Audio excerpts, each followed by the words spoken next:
I'm so excited today. We have an amazing panel here for you.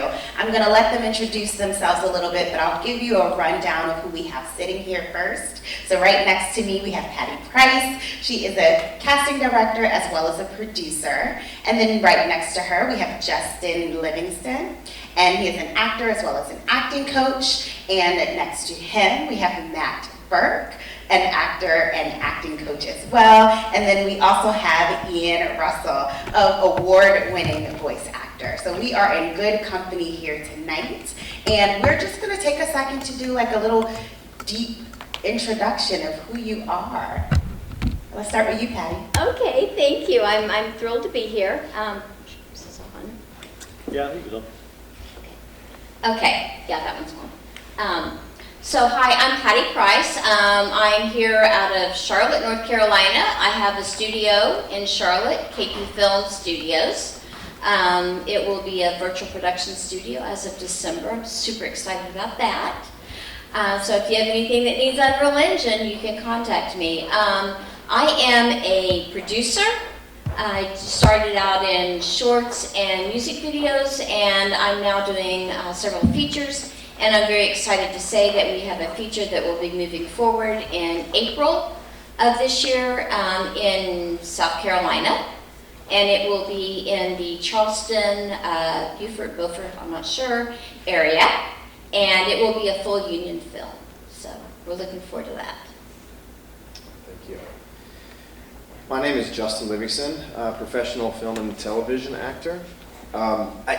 When she says deep dive, I don't know how deep, so I'll keep it at least semi-brief. Yeah, I won't bore you. Deep and quick. Yeah. So I've been professional for about a decade now, and I live in Greenville, South Carolina. I work primarily out of Atlanta, and I'm sure we'll get to some questions later about some of the stuff that I've done as far as the film, television world goes. But I'll leave it at that for now.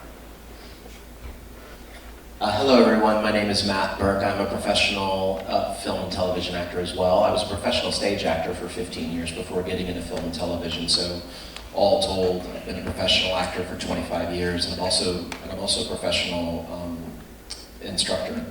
I've taught at the university level. I have my MFA in acting, which was pretty much a classically trained theater program.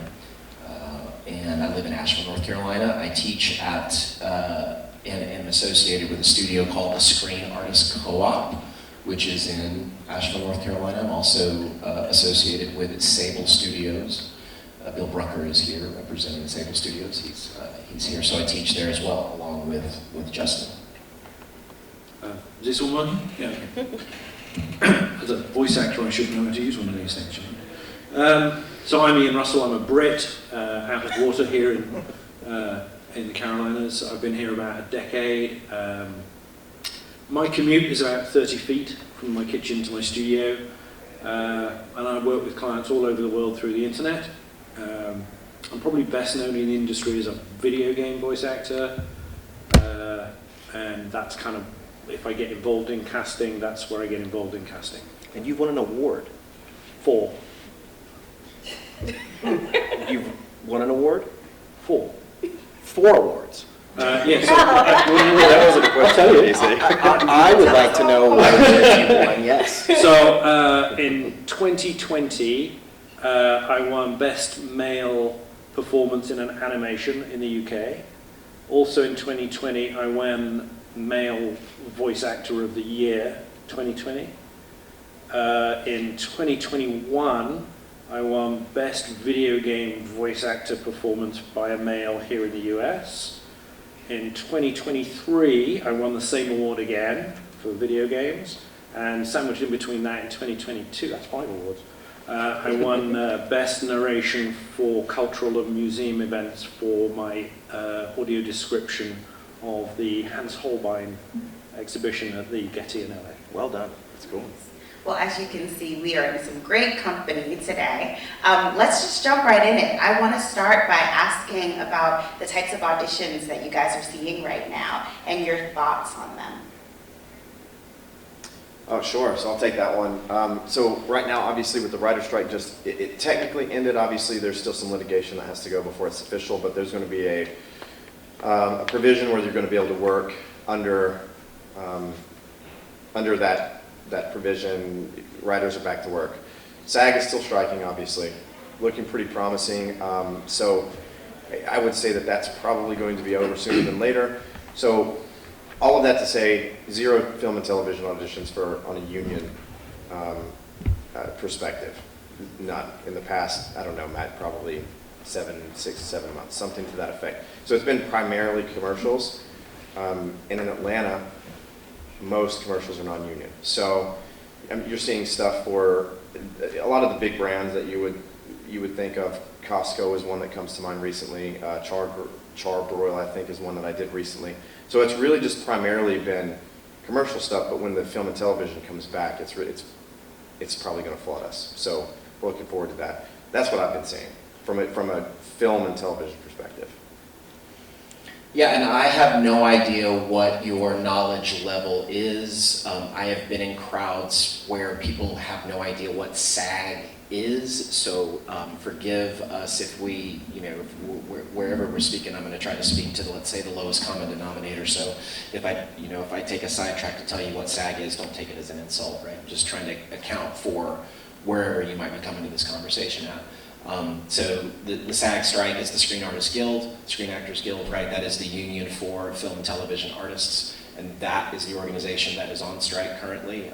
Because they are on strike, any auditions that would be major film and television auditions are not happening. And the writer's strike has been happening since May. But now that is, like you said, that's resolved. The writer's strike is technically over, but it's not officially over. It hasn't ended. The writer's strike will probably be over shortly thereafter. So auditions for me, none. Absolutely none. Because this genius decided to join SAG this year. So I did. Oh, man. So it's been in the Southeast. So I've been in the game for about 15 years, 10 years, well, 12 years, and it's beneficial in the Southeast primarily to actually remain non-SAG because of all the non-union work that's going on, and because South Carolina is a right-to-work state, and Georgia's a right-to-work state too. Yes, it is. So strategically, economically, it's advantageous and just a good idea to remain non-SAG if you're getting a lot of non-SAG auditions, which I have, and there's tons of regional commercial work as well. But it was just, I'm surprised, like that's a whole other conversation as to how in the world I've slid under the radar for as long as I have. But I have no SAG representatives here. Yeah, I decided at the top of the year to join, and wouldn't you know it, life doesn't just zing you sometimes. In voiceover world, there's been a real trend the last couple of years towards grounded, real performances rather than sort of the announcers of the 1970s and 80s. So they're looking for real actors who can portray real people in voice. Even in video games, the performances have become more real rather than more extreme. Less so in animation, you tend to be looking for more extreme performances there. So the most common things you see on audition notices are, boy, girl, next door, conversational, like you're sat at a table with your best friend over a coffee. That's what they want to hear. Awesome. And can you talk us through what a voice audition looks like and how you prepare? Probably not so much different to any other. You'll receive a script breakdown which will describe the character, describe what kind of accent, what kind of age range, and so on. And you'll get some lines which you'll need to interpret. You'll need to decide for yourself, I guess, what the motivation of that character is in that particular environment. You'll record them and you'll send them. Typically, you'll have 24 to 48 hours at most, depending on the genre that comes at you. There are some genres, the promo and the trailer auditions, you'll often have minutes. 20 minutes, 30 minutes is not unusual if you're not in your studio and available to record. The job will go to someone else. Thanks. And for our on-screen actors, what does that process look like for you, if different at all? You can use it, it's okay. All right, well, jeez. Sharon, we're all friends here. Yeah, saying when you get a breakdown, normally there's a description that has the four following characteristics. You get a physical description, you'll get a stereotypical description, you'll get, let's say, the occupation that the character does, and you'll also get some sort of indication about what the character's story is. So you get, that's typically how it is. It's very short. And age range. Age range, yeah, age range, that's right. And then there's also a part of the description that says, you know, open to any sex, open to any race, open casting, right? If they're looking for, if they need it to be a male, they'll specify that, of course. But you really don't get a whole lot of info, and then you get the scene. So they don't give you a whole script by and large. So you have to just read the scene and create a compelling character based on those specs. Yeah, to add to what Matt said, I think casting directors do expect actors to do a lot of work, a lot of the footwork, really, legwork, if you will, nowadays, because I've heard casting directors say, and some pretty prominent ones say, I will read someone for a specific TV show that's been on the air for 5 seasons, and they're in left field on the genre, right? They just expect that you come in and you know what they're casting, what the genre is going to be, what the mood of the show is, and they expect that you fall into that category in some way, shape, or form. With that said, of course, you can take some risks. I think sometimes those risks are earned. I wouldn't recommend a brand hammer new actor play Breaking Bad as a comedy, for example, right? That would be just a terrible move. But you have some, as an actor and an artist, you have some leeway to be just that, an artist. But it's got to be calculated, in my opinion, and within the confines of what is acceptable. That's a huge box that we can open if we get into that. But that would be my 2 cents. And I'm just curious, because we have such a small group of people, but how many of you are actually interested in becoming professional film and television actors? Raise them high. Be proud. Cool. How many of you already are? Okay, great. Cool. So I just wanted to check in on that, because there are resources, and I mean, if seriously, have conversations, find me and Justin after the panel to talk more about that, because that is what we do. So it seems like there's not much difference between the voice auditions and the on-screen ones, but what about the equipment? Because there is a difference there. Yeah, I just have one of these. Do you have a whole soundproof area? What do you Yeah, I need? mean, one of the, I spoke about this morning in the session, that one of the absolute key things, it's not so how great of a microphone you might have, it's much more about the space in which you are recording, which will set you apart. The bar for how good your audio needs to sound for voiceover is set higher. You know, a self-tape that you can record on your phone and with your little green screen and so on, the audio quality doesn't have to be that pristine. They're looking more for the performance, I think. Whereas with voiceover, yes, you have to have the performance, but the caster cannot see you, so he only has your voice, or she only has your voice to reference your performance, so the quality of your audio has to be high, and it is the space that you're in rather than the microphone that makes the difference there.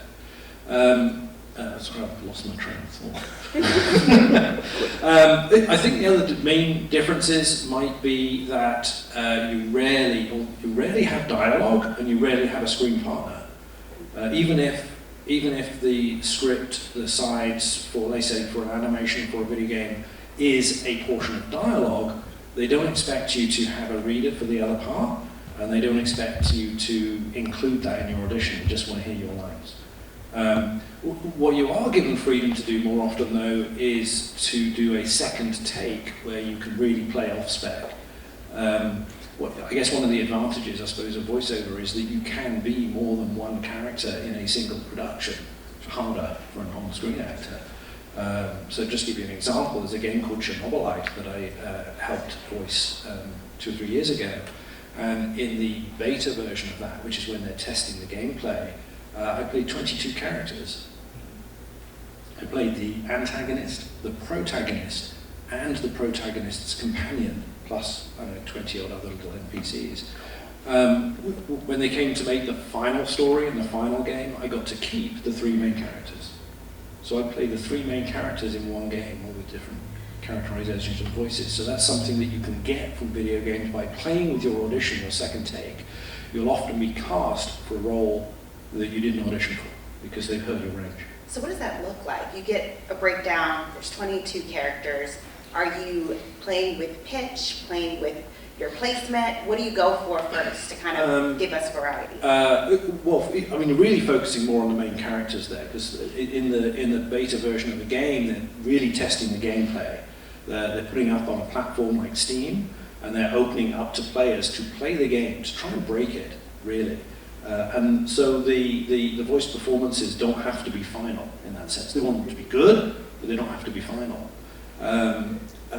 In that particular game, the main character, Igor, although his name's Igor, he's an Oxford professor. They made him an Oxford professor because they wanted to use me, so they had to make it British. And then the protagonist is an extreme version of Igor, which I won't tell you why, because in case you play the game. But basically, what they did there is that they processed my voice in an extreme way to differentiate the characters. The companion that I played, he actually has 4 or 5 companions. I didn't play them all, just played the one. He's a little on edge constantly. So with him, I played with pitch and tone and body posture. So he was always on edge, so he was always tense, he was always clenched. I find it hard to recreate him without hearing him first, if that sounds... yeah, his name is Tarakan. He wears antlers on his head. That's before the most recent high-profile example of someone wearing antlers on their head. Anyway, so I don't know if that answers your question. It does. I love that you brought up the idea of playing with your physicality, because I think we hear voice acting and we might not think about that. So that was very helpful. Thank you. What about our on-screen actors?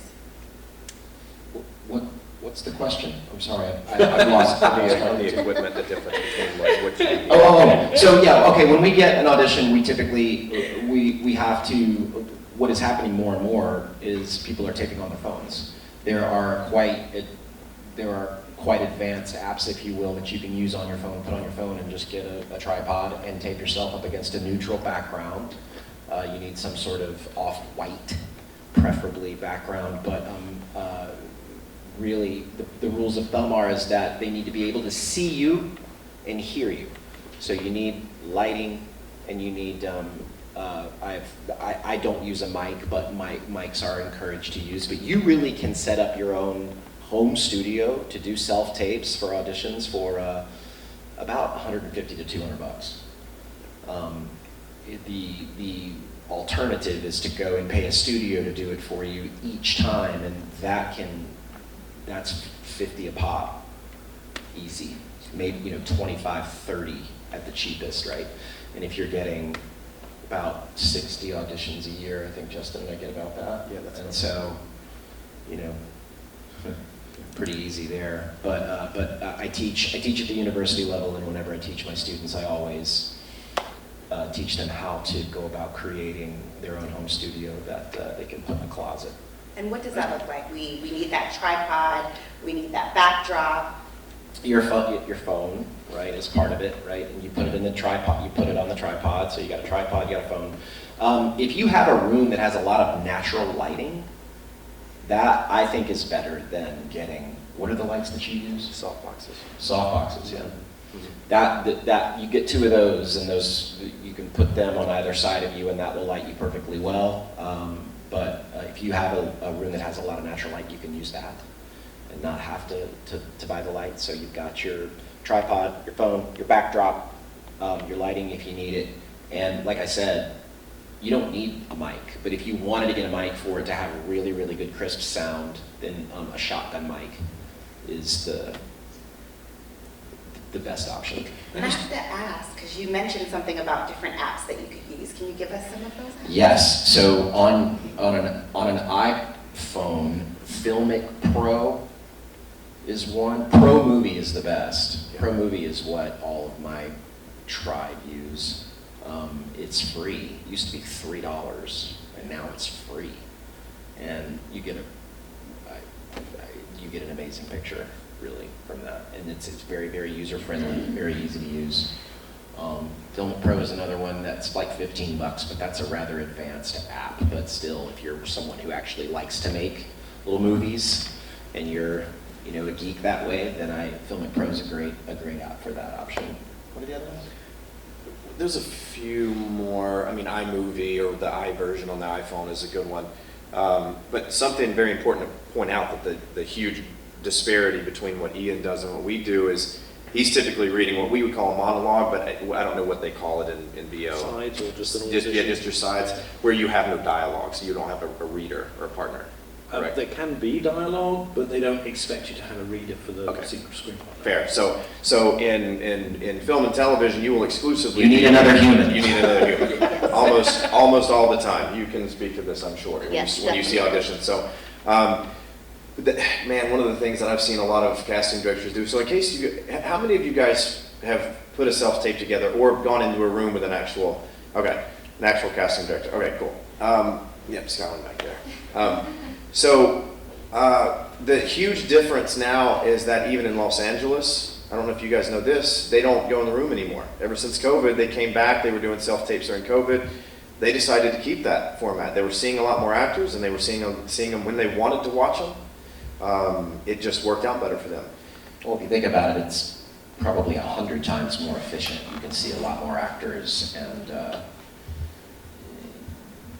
it's more efficient in every single which possible way. Now, of course, there's something to be said for being flesh and blood in the room, but yeah, the Southeast was doing that probably in 2000. I think Southeast went primarily to on tapes in 2014, 15, if not before. Yeah, and then LA was still doing go-sees, and then after COVID, yeah, they've gone to. Yeah. So even producer sessions. Even studio sessions. So meaning, if you don't know what those are, let's say that you have read for a series regular role on a show for CBS or something like that. And the casting director has sent you on to the producers for approval. Say the producers really like you and they want to see you and 2 other guys read for the same role. They will do a callback session and bring you guys in on Zoom. You guys will do that, and it's usually pretty quick. And they will probably narrow that down to 2 after that. And send you guys those 2 off for studio approval. Back in the day, there was absolutely no way you weren't walking into the studio to go test for that. Now, you will see major producers reading actors on Zoom, which is crazy to me. Yeah. But so all of that to say, for the ones that want to be actors on film and television, you really do need to have some kind of digital setup that is conducive to good sound. Can we hear you? Can we see you?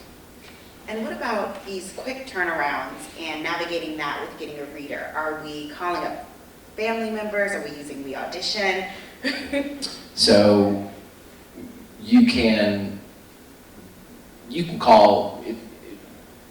One of the biggest resources that is offered through the organizations that Justin and I are associated with is a community.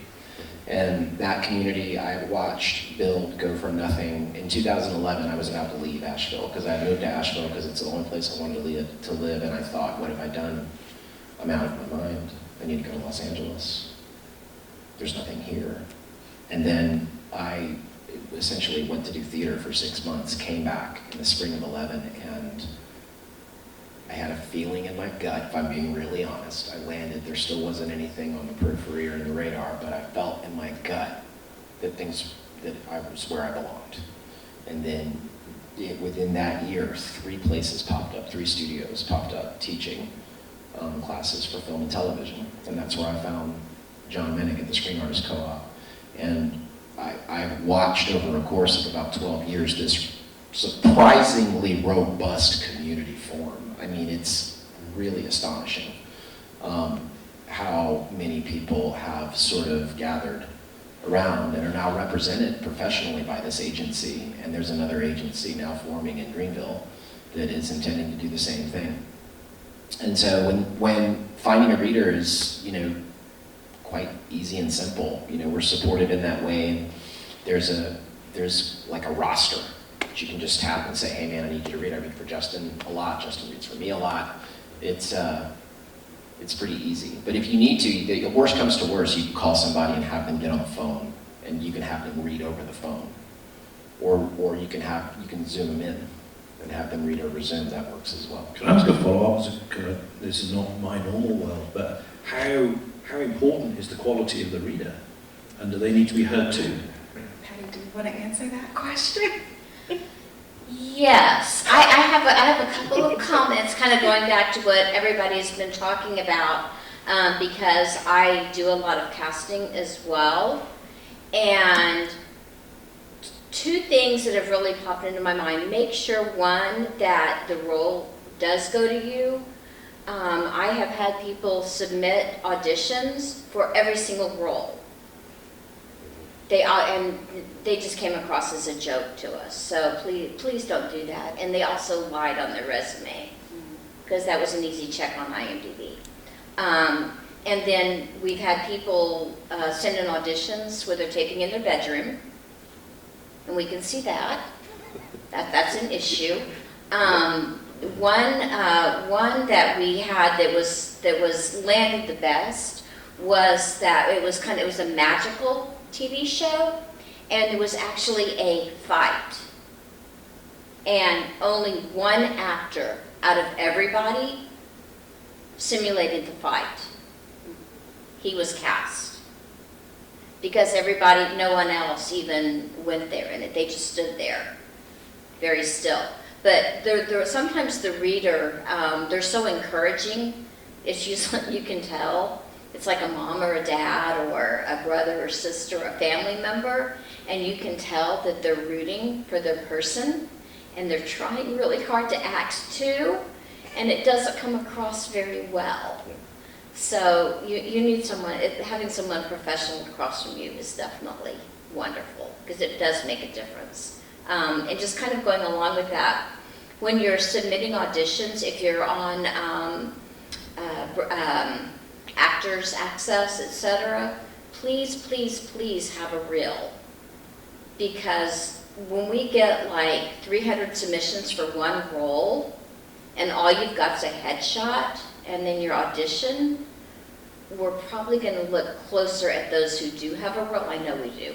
We look closer at those that do have a reel versus those that don't, because we can see them in other instances, and if you just have a headshot, we have no idea what you're doing. And we have to cast bankable actors for the main roles, because we're not going to get funding if we don't.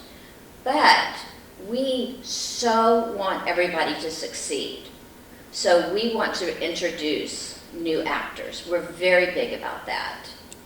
And yeah. Sorry. No, and so that's also very, very important for us. I was just going to ask you a question, actually, because I'm genuinely curious about the reel. Would you suggest that, because what I've heard from several agents is that if a young actor let's say has a reel that's a student reel, that's, let's say, not the best representation of what they're capable of doing, would you rather see that, or would you actually like to see them do, if they put together a clip that's professionally done where they're doing 30 seconds to a minute of a monologue, but it really displays their ability as an actor? Would that be something that you might recommend actors? Okay, what I would recommend, and we're actually filming, there's a young actor, she's 16, and I just see something in her. She's got a great look, and so what we're doing, we're bringing her into the studio on tomorrow, and we wrote, a friend of mine wrote 2 small scenes. And so it looks like it's actually part of something rather than just doing a monologue. And so we're doing one comedy for her, and we're doing one very dramatic kind of a horror kind of thing where she's running away from somebody. So that shows two different sides, because I saw her old reel, and her old reel, she's a theater girl, which is phenomenal. We love theater, but she was too over the top, very Disney, and so we need her to pull it back. So we have an acting coach coming in with her to do that, and has been working with her on both of those scripts, so that she actually has a very professional reel. So if you can do that, a friend of mine, Pat Dortch in Charlotte, has done that for one of his young actors, and seeing that is just so much better than even doing a monologue. Is that like speed scenes? I- Similar? Yeah, I'd love to ask for some clarification. There are some companies, production companies, that you can hire to film those things for you. Is it good to go that far, or something that you can do on your own works just as well? Oh, yeah. Can we use one of these? Oh, you can actually do that on your own. I mean, if you're part of the film community, you're gonna have friends, you know, who can go out there with a camera with you. Make sure you've got good audio, that you've got good camera, good lighting, everything, and then just go along and do that, you know. We love to help people. So, you know, we're providing everything for her. So it's just a matter of networking, making your connections, and going from there. That's beautiful. I want to go backwards a little bit. We were talking about the readers, and we talked a lot about community and having other actors who could read for you. But if you're in a sense where that isn't something that you can do, I mentioned one of the apps that I know I use as an actor, which is We Audition, and I kind of want to hear if you guys use something like that, or if there's any other ones out there that you would recommend. So, from an app standpoint, excuse me, the ones that you named and We Audition, I mean, I think those are the ones most people use. I don't think you really need to, okay, here's my 2 cents about it. Okay, so I don't think you really need to worry. If your primary concern is how good the tape looked and not the performance, you're already in a bad place. You're already in a bad spot, in my opinion.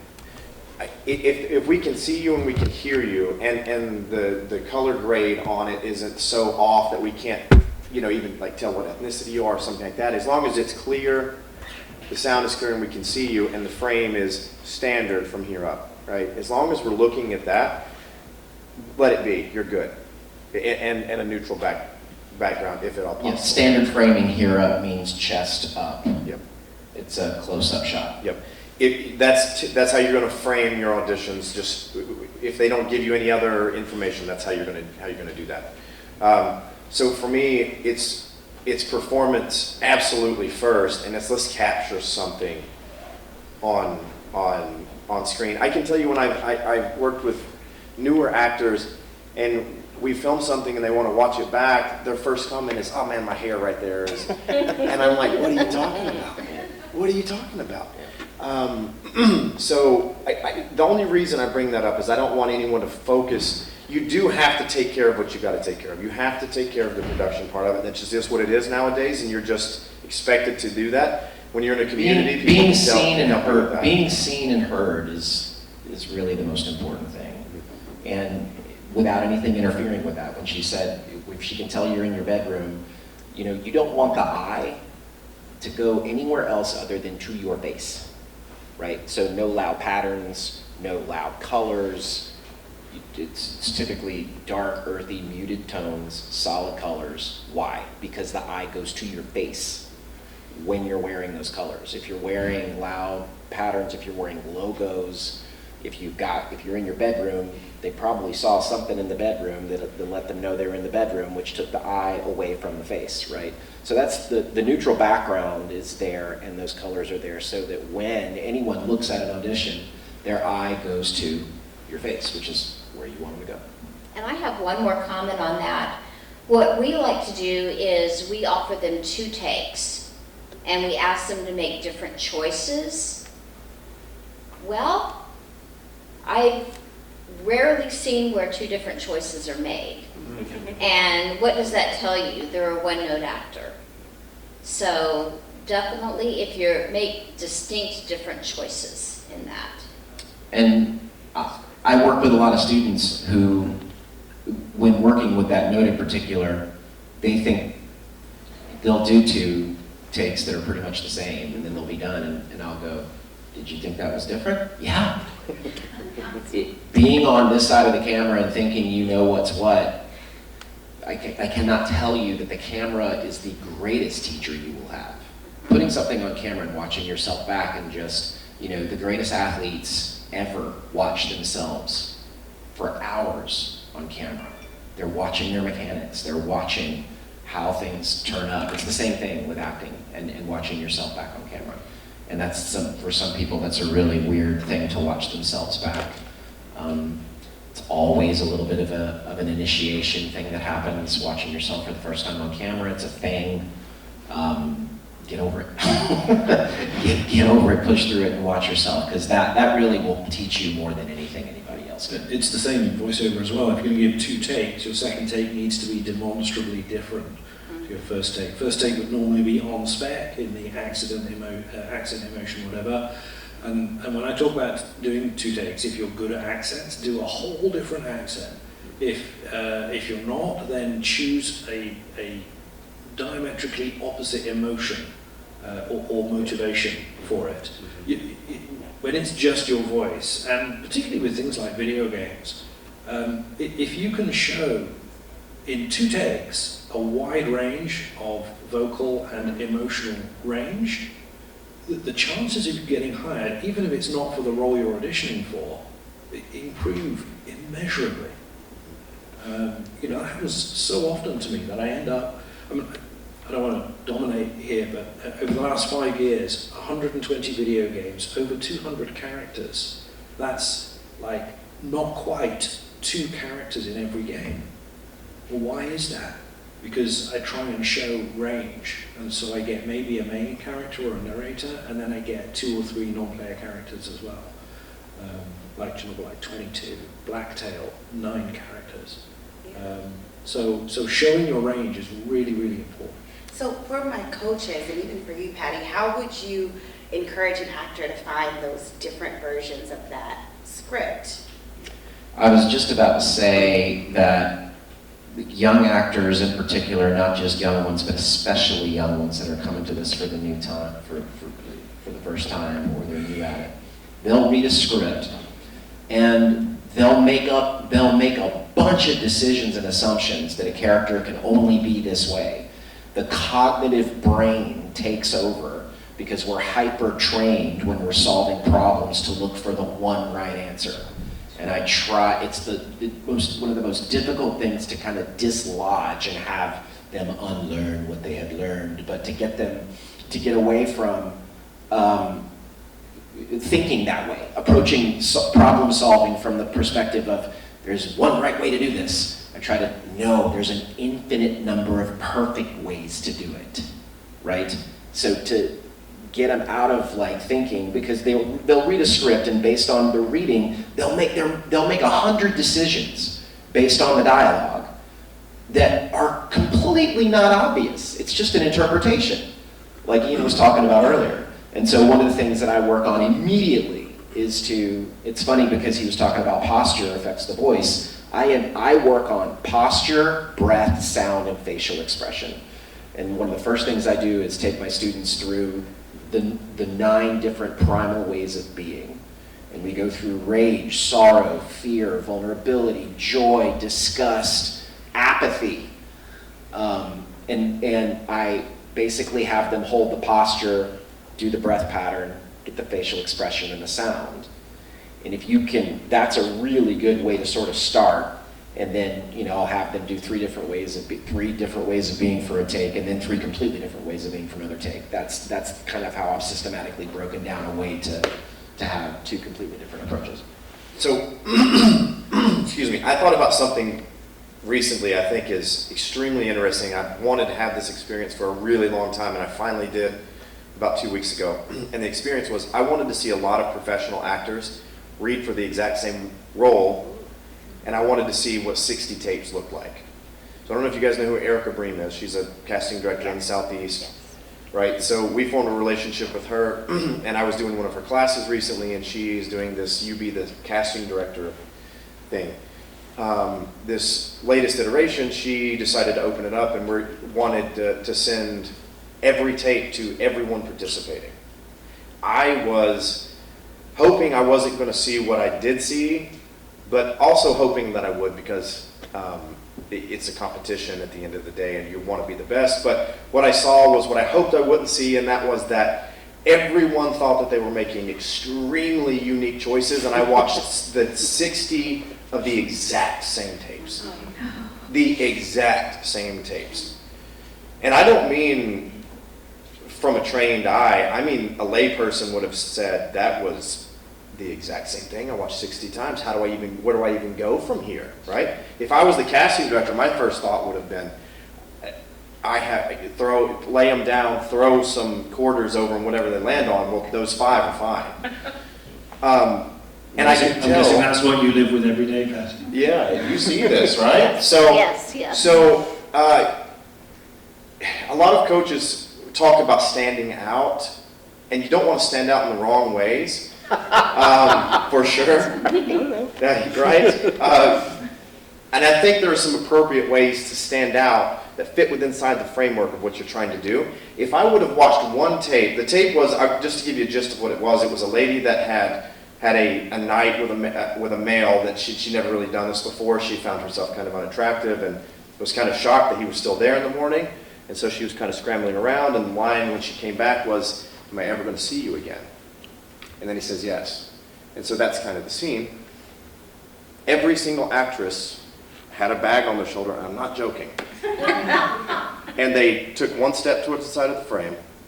They turned back and grabbed their bag and delivered the line, and I was like, here it comes. It was like clockwork. That was not in the stage direction.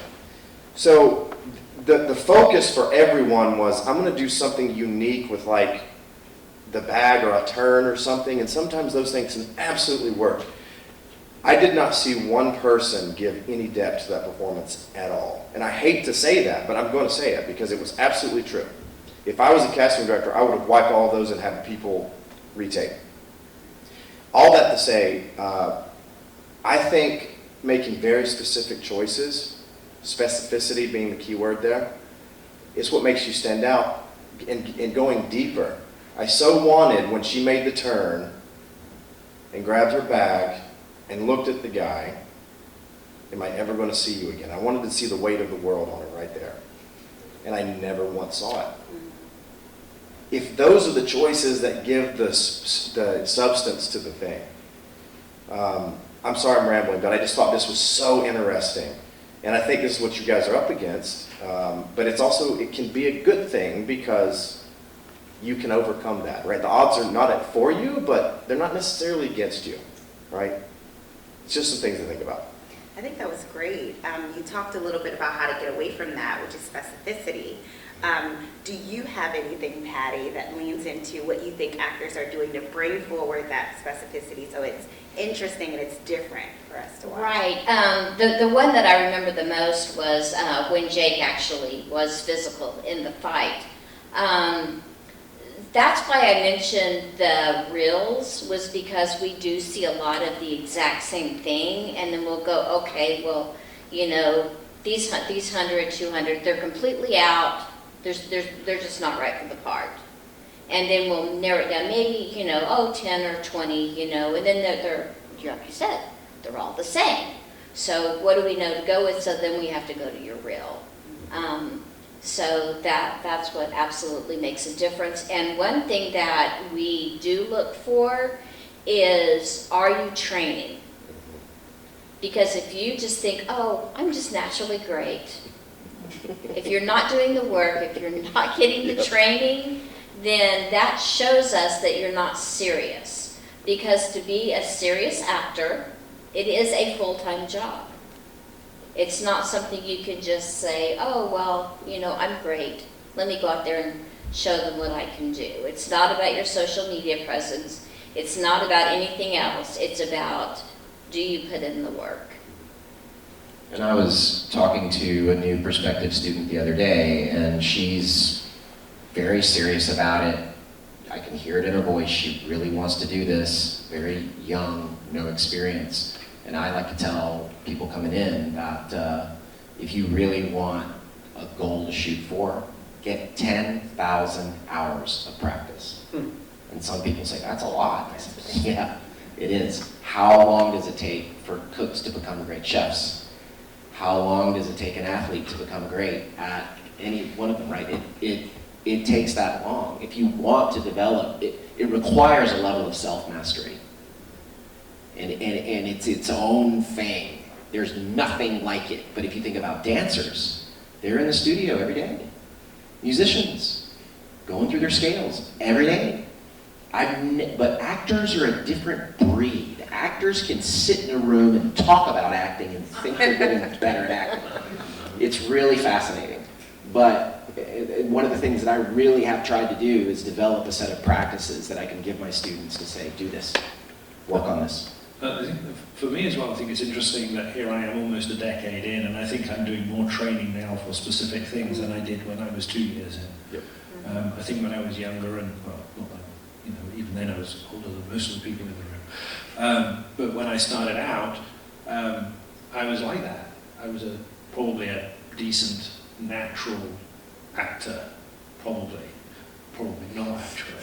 And it's only through experience that I've come to realize that actually probably I'm not that great, and that I do need to train, and that I do need to work on it. And someone asked me if I wanted to subscribe to a regular training thing, and I said probably not. I probably wouldn't do that, because at least I am now aware enough to know what specifically I need to work on. And I will go and find a coach that is probably the best coach I can find in that specific genre. So if you want, I don't know, on screen, if you want to be a comedic actor, go and find a great comedic acting coach, don't go to a dramatic coach.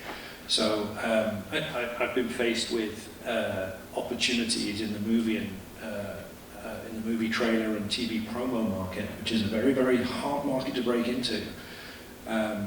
So I went and found one of the best promo coaches, and I coached with him, and I booked a promo the following day based on training that I had taken with him, because I'm getting these things and I wasn't booking anything, and I trained, and I used his little technique, and I booked it. It was HGTV, I booked it the following day. And you know, guess what? That's a big eye-opener, isn't it? Mm-hmm. Doesn't that say, oh, it works? And then I asked him, okay, so if there's more of this work, I need a specific demo reel to demonstrate that. Who do you recommend? And he pointed me to a promo trailer demo maker, and this is now a 4-month process that we're in. And this is only a minute long, and we're working on scripts and you know, where does my voice fit in the promo trailer market? And we're getting close to a point where we're going to record that. So think about what you want to do as an actor, where you think your strengths lie, and go coach those, because where you are strongest is where you are most likely to succeed.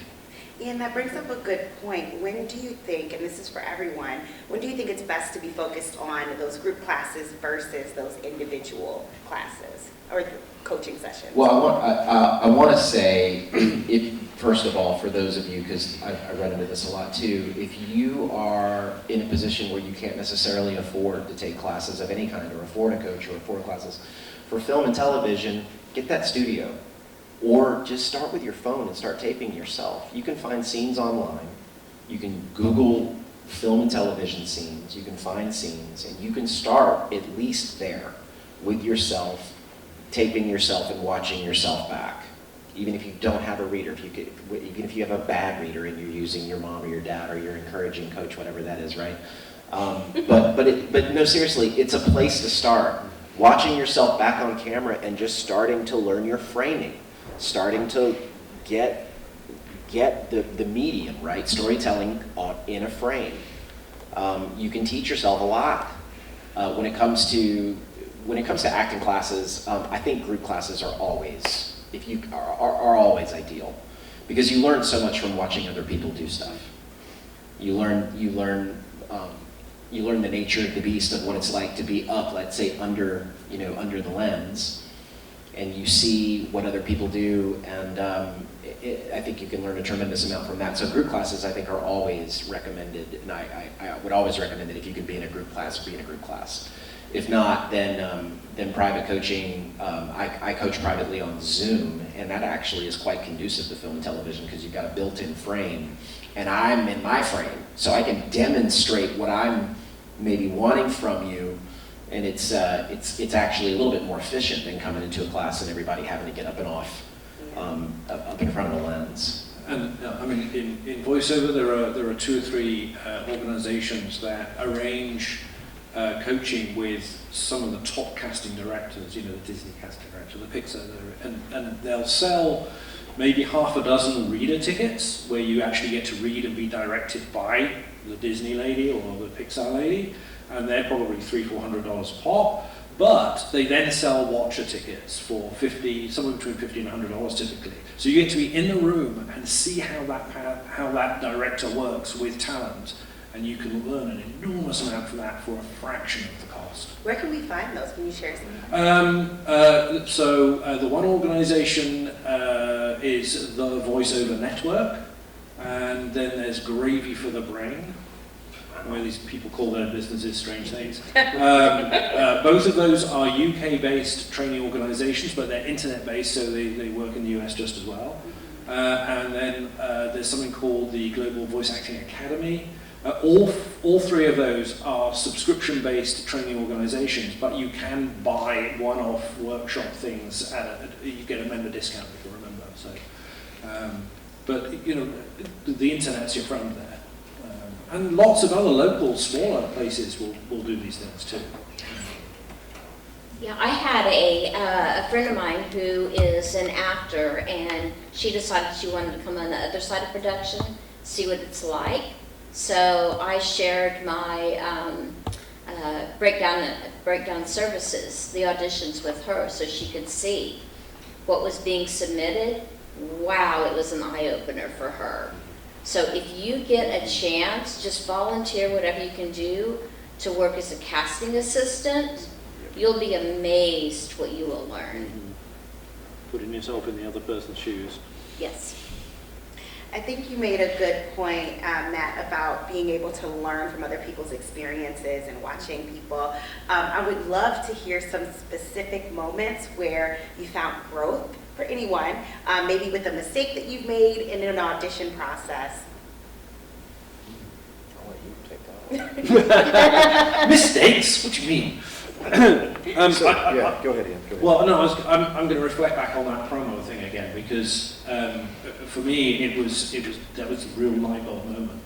So I had been picked up by an LA agent at a conference. We had sat next to each other over dinner and had a few glasses of wine, and at the end of the evening he put his card in front of me and said, "We're signing you." No, I would have fallen on the floor. Anyway, about 2 weeks later I started getting promo reads from them for like Apple TV and Netflix and all these kind of things.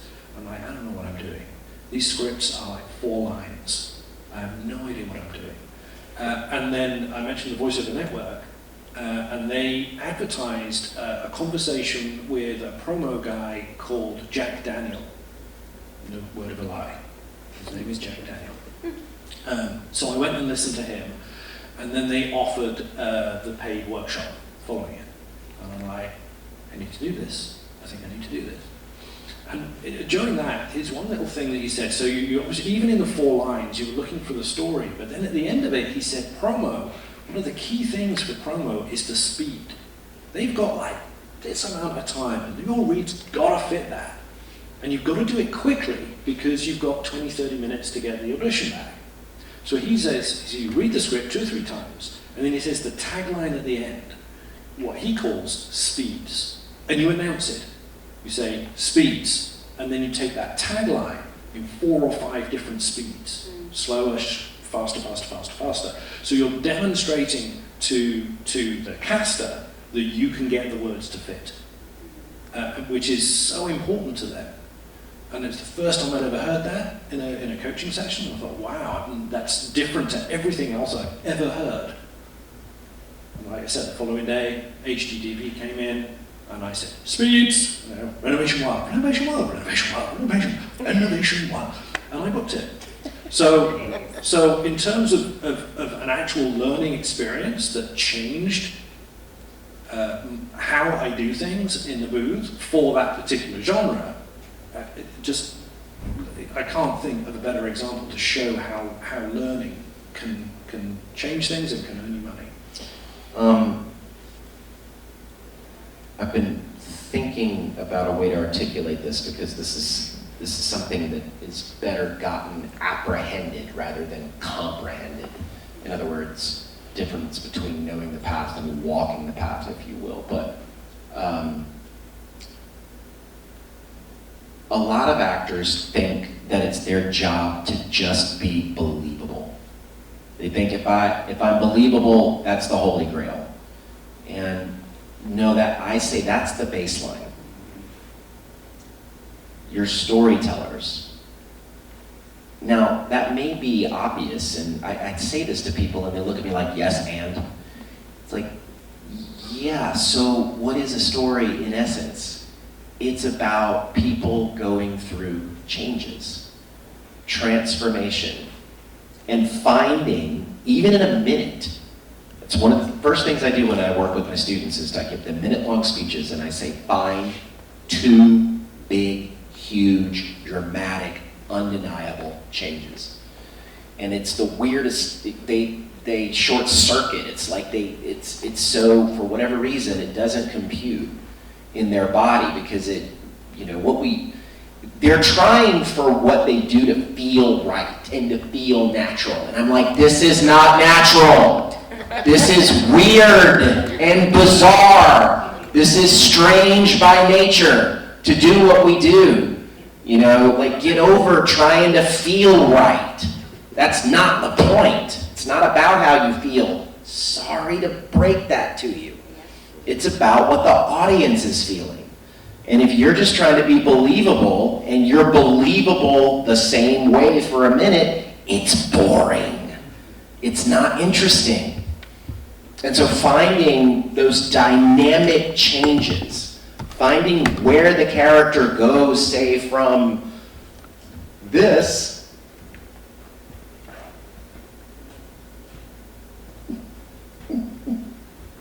to this.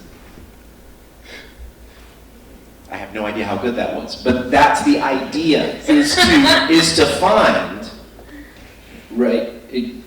I wasn't anticipating having to do that, but finding where the being changes in time and space. That's what moves, that's what captivates, that's what keeps us looking like, whoa, that's fascinating. Caterpillar and the butterfly, it really, really is. Finding where those kinds of changes happen and executing those well.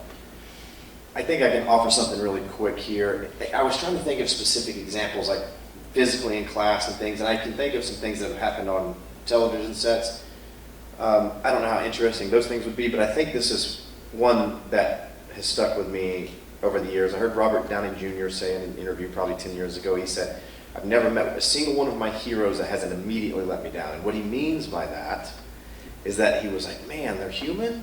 That sucks, and that's very true. And I think a lot of people that when they get into this business, they think that everyone that they perceive is on the levels above them, meaning casting directors, producers, agents, managers, anybody that they're begging for something from is more than human, untouchable, unreachable.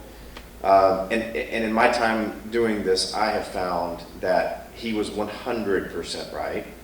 Everyone that I ever met that I was like I can't believe I'm going to go read for so-and-so. We were done and we talked and I was like, oh man, they're just human, right? And I see new actors all the time, and guilty as charged too. They put those folks on a pedestal, right? Just scared to death of these folks. And I think that fear comes across, right? I think the desperation comes across. I think that definitely comes across. I've heard casting directors and producers say, we can smell it from a mile away when you're desperate to like want something from us, right?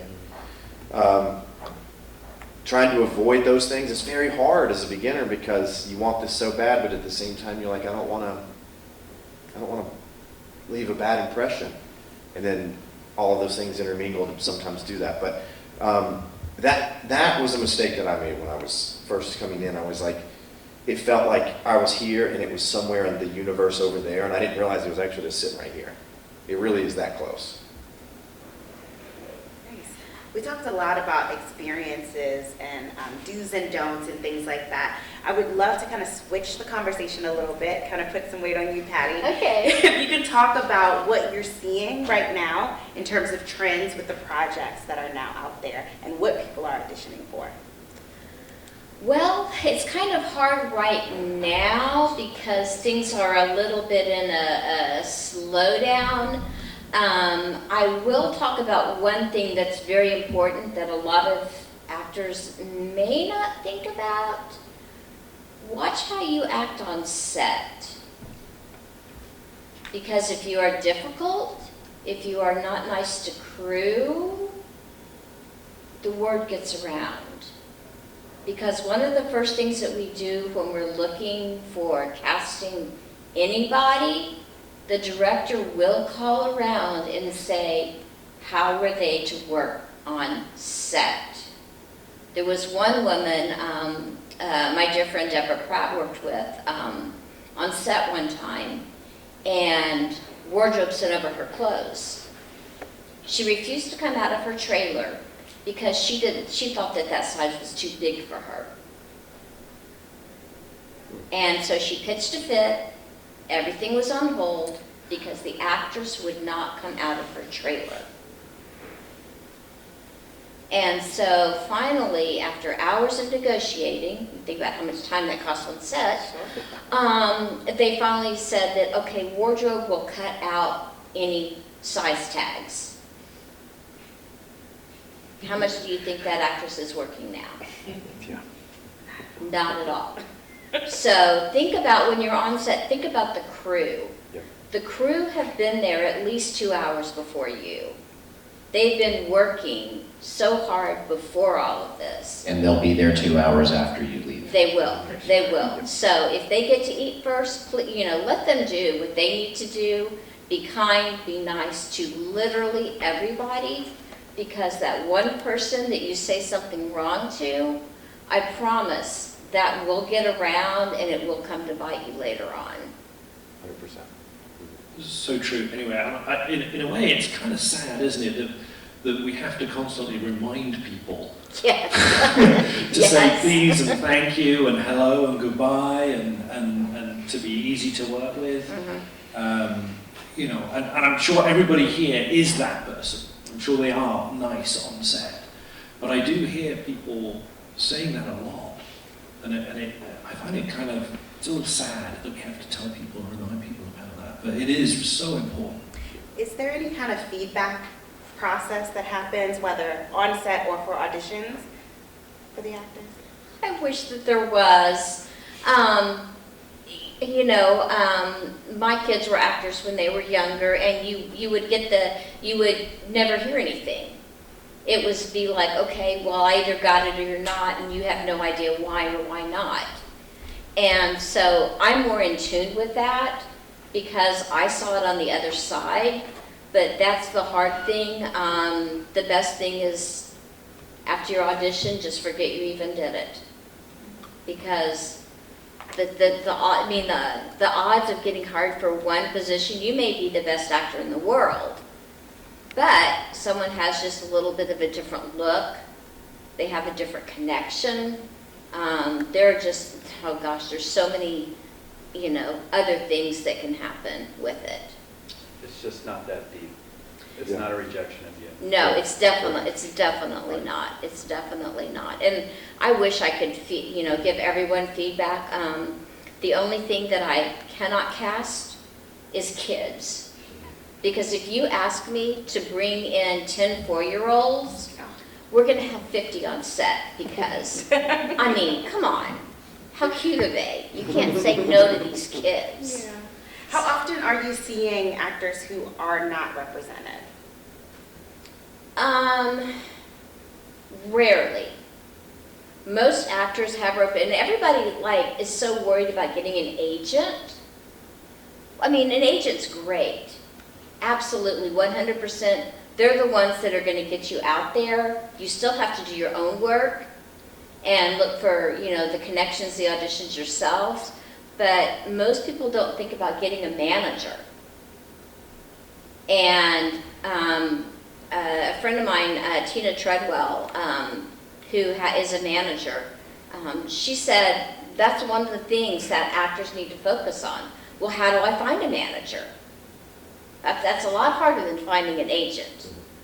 What she suggested was go on IMDb, look for actors that are at your level, okay? And I'm not talking about the star meter, because honestly, people are so worried about that silly star meter, and all it does is, you know, if you've got 100 friends and will go on every day, you know, checking you out, your star meter's gonna be better, okay? That doesn't matter. Look at what they've done, look at filmography. See what they're doing. Are they doing shorts? Are they doing features? Are they doing TV? What are they doing? See if they have a manager. Go look at the different, you can pull up on IMDb managers.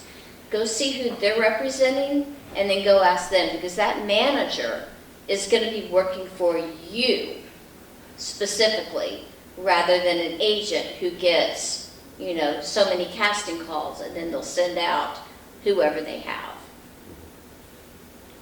Just in voiceover, it's almost the other way around. About 90% of what I do is self-generated, and about 10, well, in terms of opportunity, maybe I should say this, about 80, let's call it the 80-20 rule, 80% is self-generated, 20% of the opportunity comes from agents, but the value of those agent roles is much greater. About, I'm going to say somewhere around 50% of my annual turnover comes from my agency jobs that I book, but it's probably only 20% of my opportunity. That makes sense? Yeah. Well, and I know we're gonna talk about Actors Access. I think you had that on the sheet of paper. But if you don't have an agent, Actors Access is the best place to get a profile up and do the self-generated things, self-submit. I had someone say this to me and it stuck with me, that, you know, a lot of actors just think their agent should just do, I don't know, most of the work. Agents make 10% of what you make. That means really they do about 10% of the work. Or that's a really effective, useful way for an actor to relate to how much work their agent actually does. You should be doing 90% of the work in terms of getting yourself out there, promoting yourself, doing everything in your ability to get yourself hired. But if you don't have an agent, right, Actors Access, that's where you can get a profile up and you can start looking at all the projects that you're right for and that are right for you. You could start submitting yourself there. Matt, why don't we answer that now? Why don't we talk about the different casting sites that might be beneficial to people just starting out? Yeah, Actors Access is the industry standard. I'm sure if you guys have been submitting, that's how it works. So the way that Actors Access works, it's also called breakdown services. The difference is Actors Access, actors have access to the Actors Access site. Only that, I know that one's hard to believe. That was great. Yeah. Thanks for clearing that up. Yeah, yeah, I'm here all day. So breakdown services, only agents and managers have access to that. So to Matt's point, you can absolutely self-submit to, so Actors Access is a good one. 800 Casting is another one of the industry standard ones. In Los Angeles, there's a few more. I think if you work in the Southeast, you really don't need to worry about LA Casting and things like that. They won't hire you if you're not a local hire. So Casting networks. Casting networks, commercial work comes through there. And actually, Fox used to use casting networks for The Resident, some other things, and they switched back to breakdown services. But the main difference between those two, agents and managers only have access to breakdown services, and that's where all of the things that come to mind when you hear someone say film and television are mainly on there. Stranger Things, Ozark, Marvel, blah, blah, blah. So that's the only gate that you have between you and those projects is getting an agent or a manager. But to their point, you absolutely do not need one, and I wouldn't even recommend one off the bat because you may not be good enough for one yet, and it can be devastating to be dropped by an agent or manager just to your psyche. Again, it is nothing against you. But to be dropped early on in your career, psyche-wise, could be pretty detrimental, in my opinion. And an agent is there to facilitate the relationship between the actor and the casting director. That's really what the main function of an agent is. So once you have a good, so you're really, an agent is there to help your relationship with the casting directors be good.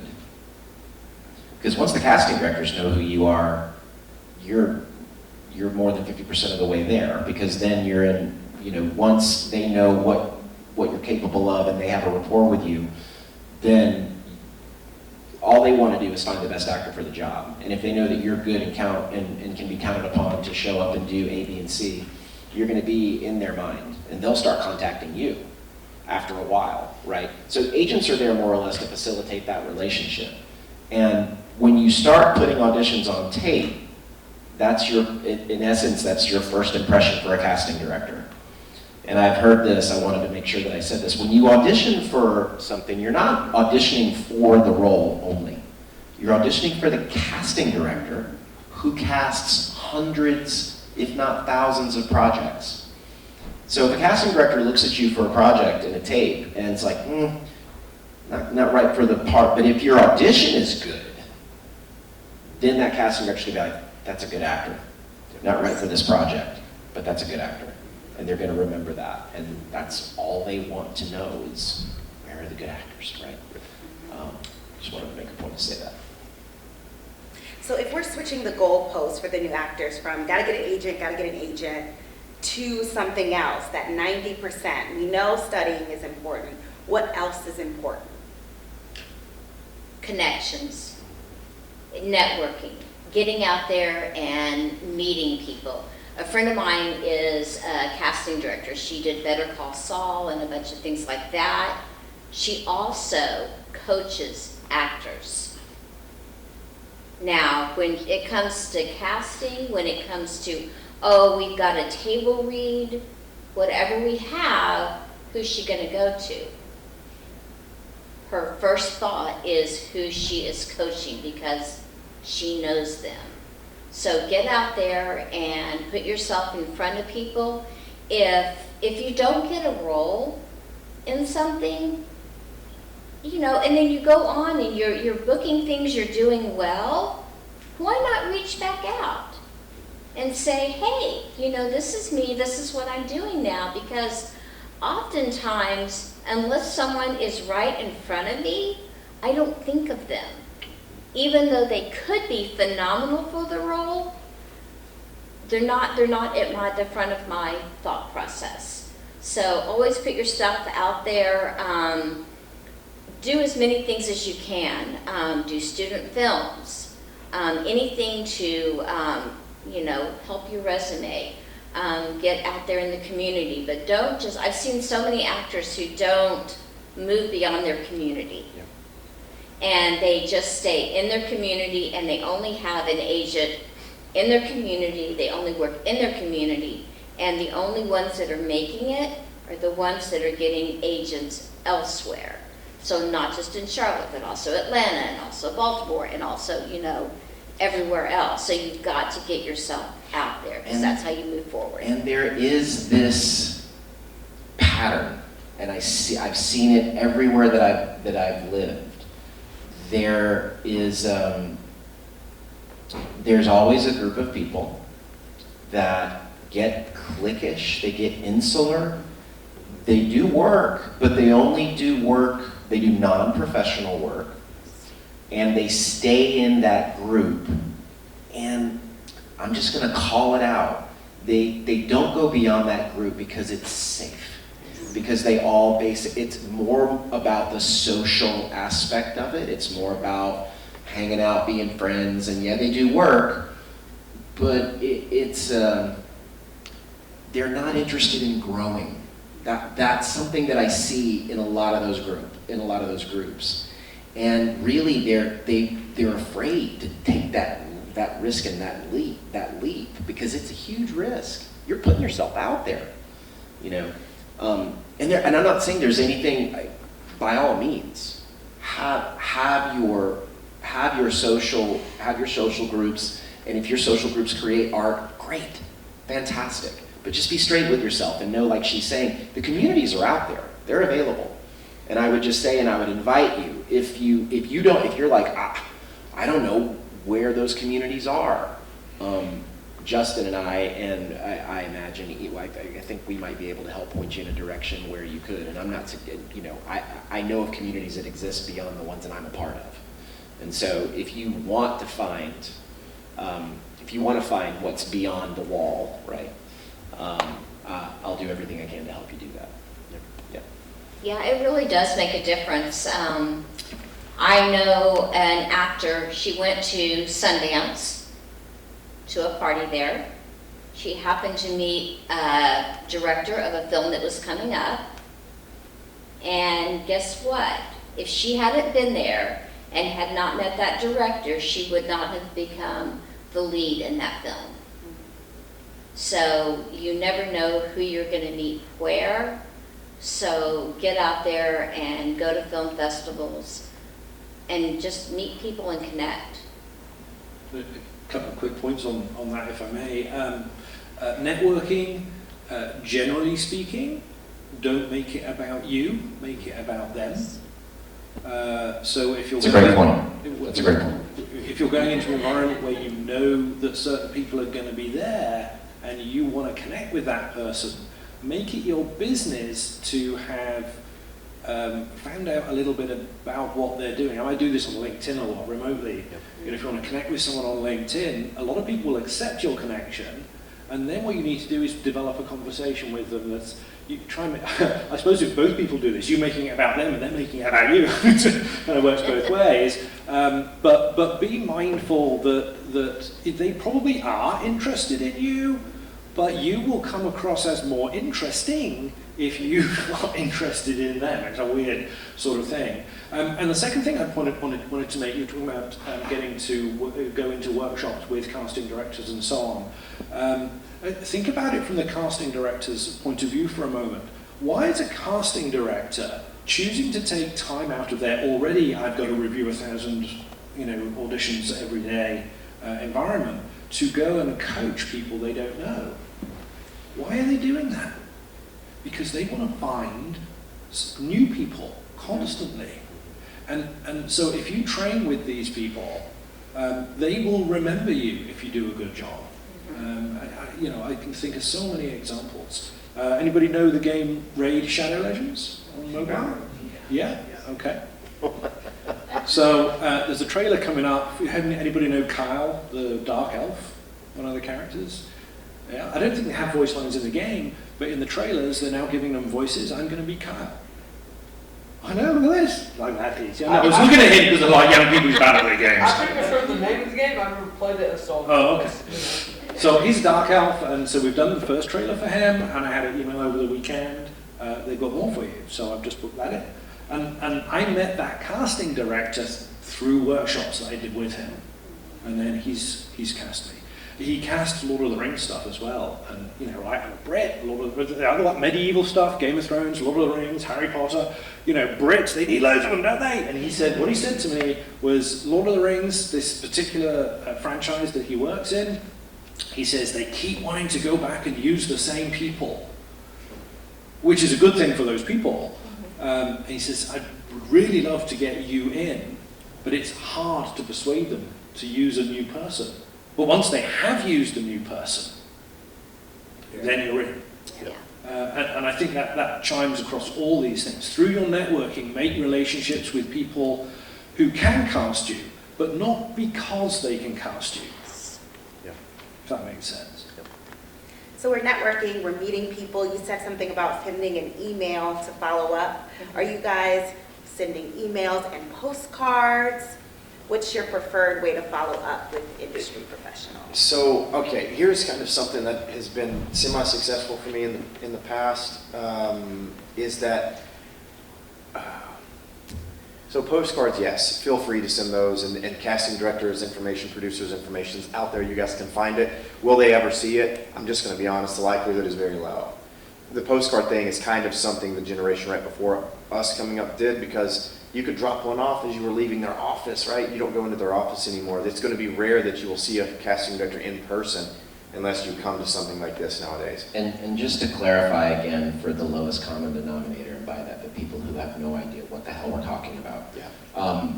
After you do a project, it's recommended that you send a postcard of yourself to the casting director and to just let them know, hey, I'm going to be showing up in this, hope you're doing well. I'm showing up in this episode of The Resident coming up on this date.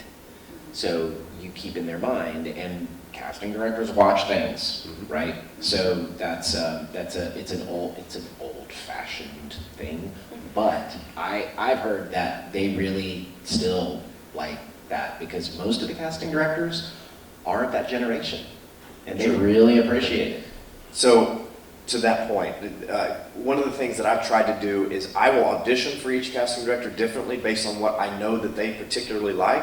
It's just taken years of research and a lot of trial and error.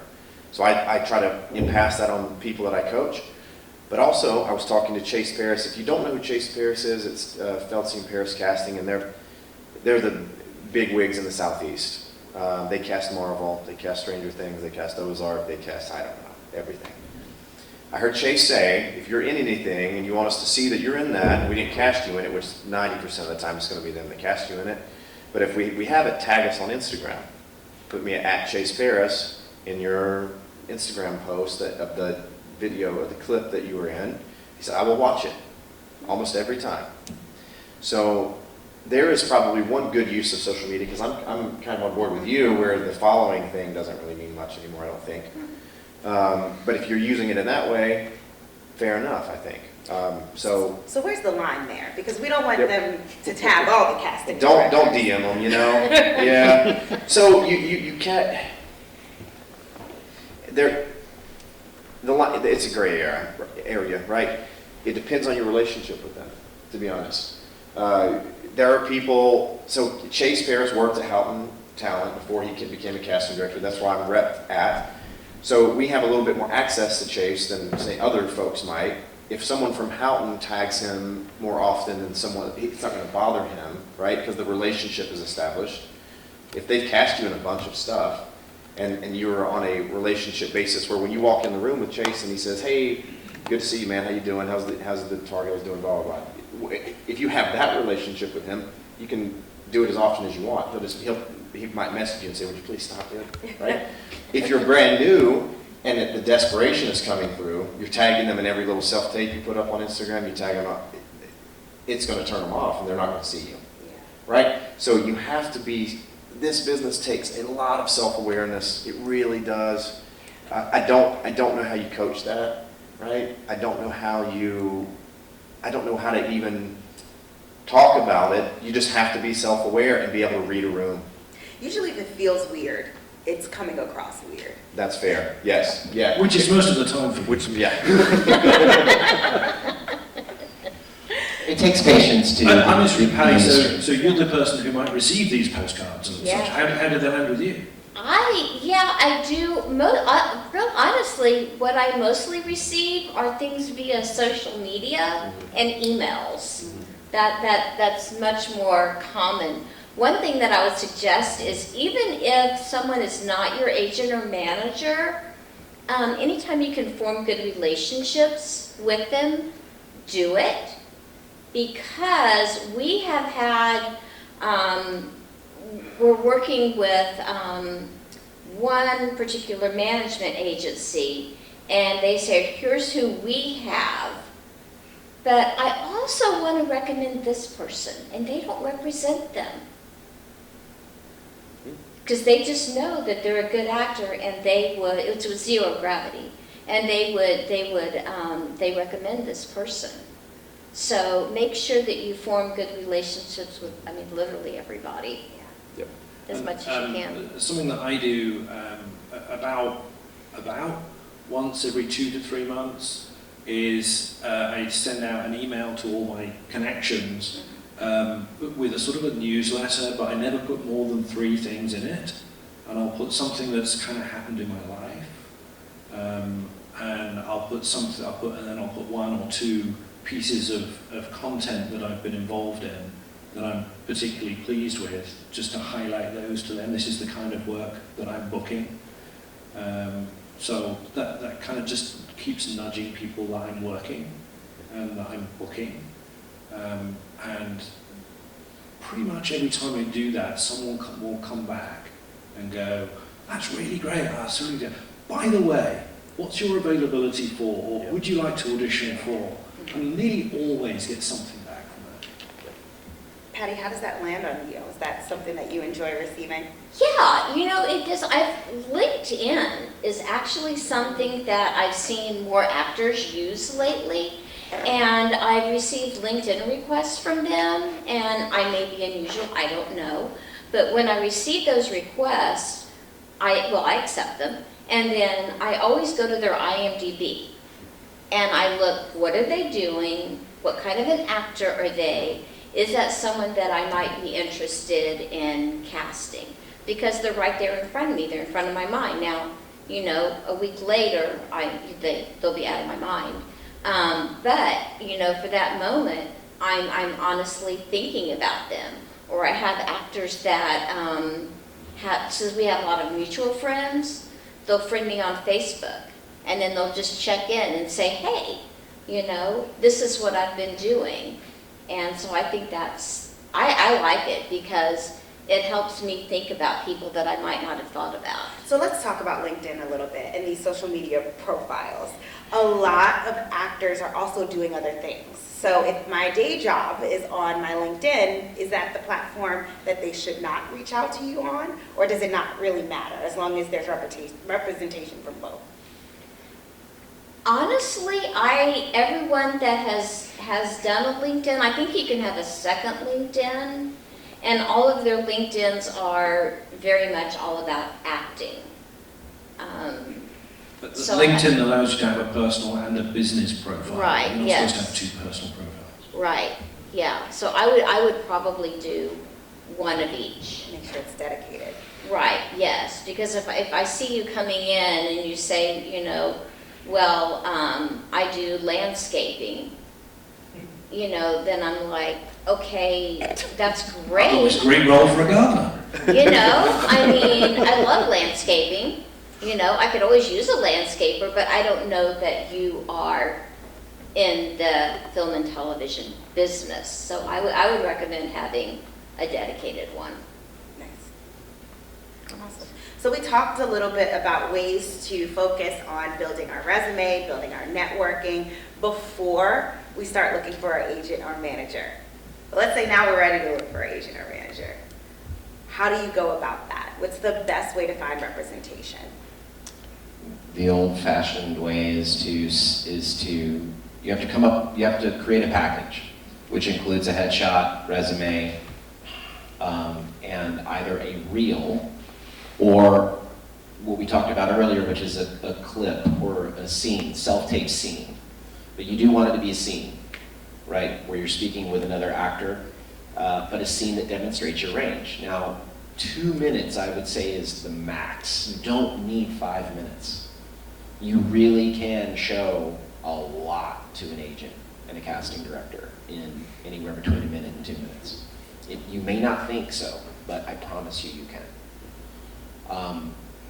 So headshot, resume, reel or a clip, and then when you submit to an agency, you put a cover letter.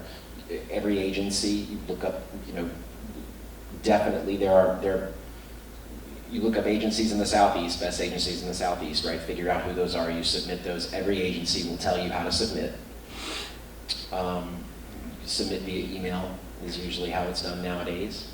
I remember I was a runner for an agency in Los Angeles back in the early 2000s, and everything was done manually. It's just amazing. That wasn't that long ago, and now everything is digital. But so cover letter with that, and when it comes to your cover letter, okay, when you're introducing yourself, put something in there that is distinct, that again has a kind of a special, unique aspect to it. Share them a story. Share a photograph of you doing something when you, I used this photograph when I was in a talent show, and I had a cowboy hat on and I had boots and I'm like 6 years old and it's a Wizard of Oz thing and my brother's right next to me in the Tin Man outfit. But there's a story along with that photograph because that's when I knew I wanted to be an actor. Because it's a short story, it doesn't take forever, right? You want to be brief, be brilliant, be done, right? You don't want, but that little personal touch that will make you stand out in a way that only you can.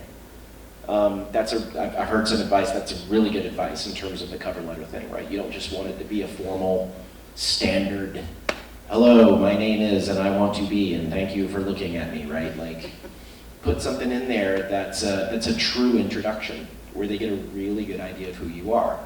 Again, you don't have to take up an entire page. You can do that, and you can do that really quite succinctly.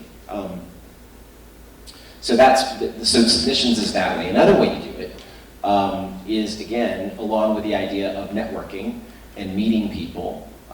That is one of the things that I do, not to promote myself, but I'm gonna. Because I like to do it.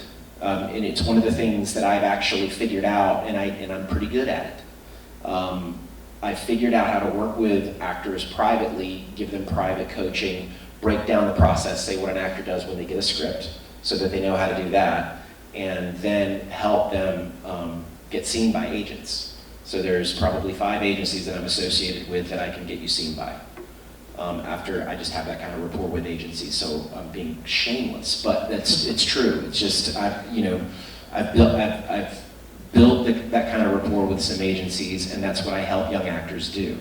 And I've probably helped about a dozen actors in the last 2 years since the pandemic. From scratch, I've helped them find representation with licensed agencies in the Southeast and on the West Coast. So if that's something you're interested in, you can see me. That's one way you can do it. Then there's the submissions and referrals. Which is basically what he's talking about. I've been represented by 3 different agencies in the Southeast, and every single one was on referral. But it was from someone that had good stature at the agency, right? It's not someone that had never booked with them, that's kind of buried on their roster, and I hate to be blunt about it, but you need to be smart about what you're doing, right? If you know several people from an agency and one is booking constantly and one just signed 3 months ago, don't ask that guy to refer you, because their opinion doesn't carry as much weight.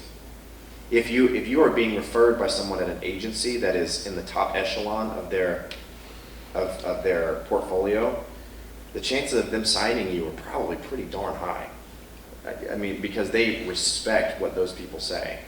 But again, it comes down to networking and knowing other actors too, as an actor, because they're all repped if they're a professional, and that gives you access to it. If you have a friend that's an actor at an agency that you want to be at, there's your in right there. Yeah, and he's absolutely right, and I'm not bragging, but just to stand on that point, I've referred about 20 people to my agent in Charlotte and that she signed. I've also referred some people to her that she hasn't, but 20 people that she has without question, and not ones that I've worked with. These are just actors that I know that are looking for representation that I say, hey, you should take a look, and she looks at their stuff and signs them. Now, all I do is get them seen, right? I have nothing to do with whether or not the agent says yes. I just get them seen. But on the referral point, yes, if you know someone who's with an agency, that's how I found my first agent in Atlanta. My first agent was AMT, and I got in because of a friend of mine. I was like, can you get, and he said, yeah. Referred me, and I got in. It took a minute, because they were having a changing of the guard at that time. This was back in 2010. So like the lady who had owned AMT was stepping down. She'd been there for the longest time. So new agents were coming in. So it took me about 6 months. But the agent kept getting back to me saying, just stick with us, we're just dealing with a lot, we'll be with you. But that's how I got signed. Patti, as a casting director, are Yes. you giving referrals? Oh, 100% yes. I get that all the time from actors. They ask me, who should I sign with? And so we kind of know, obviously, who the better agents are. What I would recommend is going with a smaller, more boutique agency. And also, before you send anything to them, look at their roster.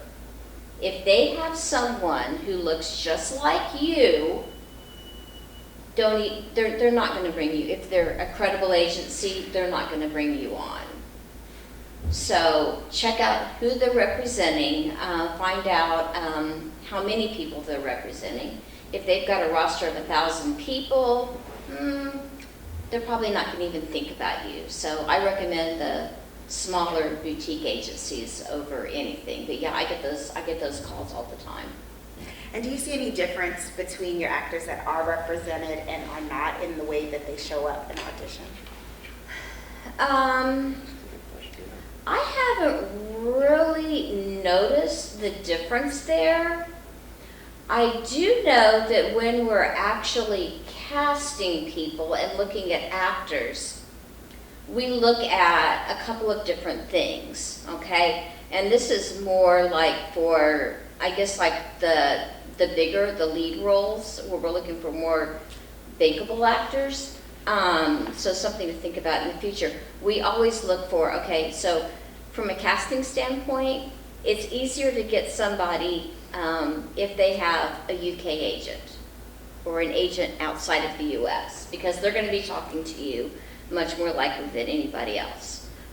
Second, we go to their manager, and we'll talk to their manager, and then if we have to, we'll go to the agent. Now, if we're trying to get someone from CAA, you know, they're not going to even, you know, pass the project on to the actor.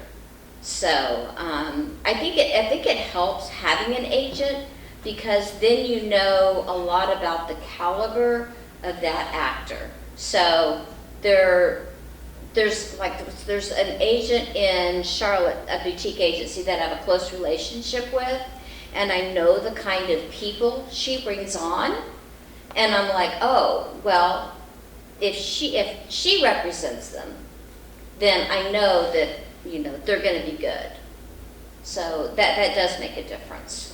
Can we do a quick pulse check on asking casting directors for referrals? When is that appropriate? What does an appropriate ask look like? I think it's based on your relationship. So I have friends that are actors, and I 100% support them, and I want to see them succeed. Now, if somebody's coming up to me and I feel like they're just using me, and I don't really know them, then I might give them more of a vague answer and, you know, say, you know, just kind of give them some advice, but I wouldn't necessarily put myself out there for them. If it feels weird, it's weird. Yeah. Yeah. They just want something out of me. They don't care about me. They just want something. Yeah. For our actors, once you have that representation, how are you keeping them up to date with what you're doing? How often are you touching base? I know for me, when I first started being represented, I tried to do an email every month, and that felt like too much. What's a good cadence to reach out and update?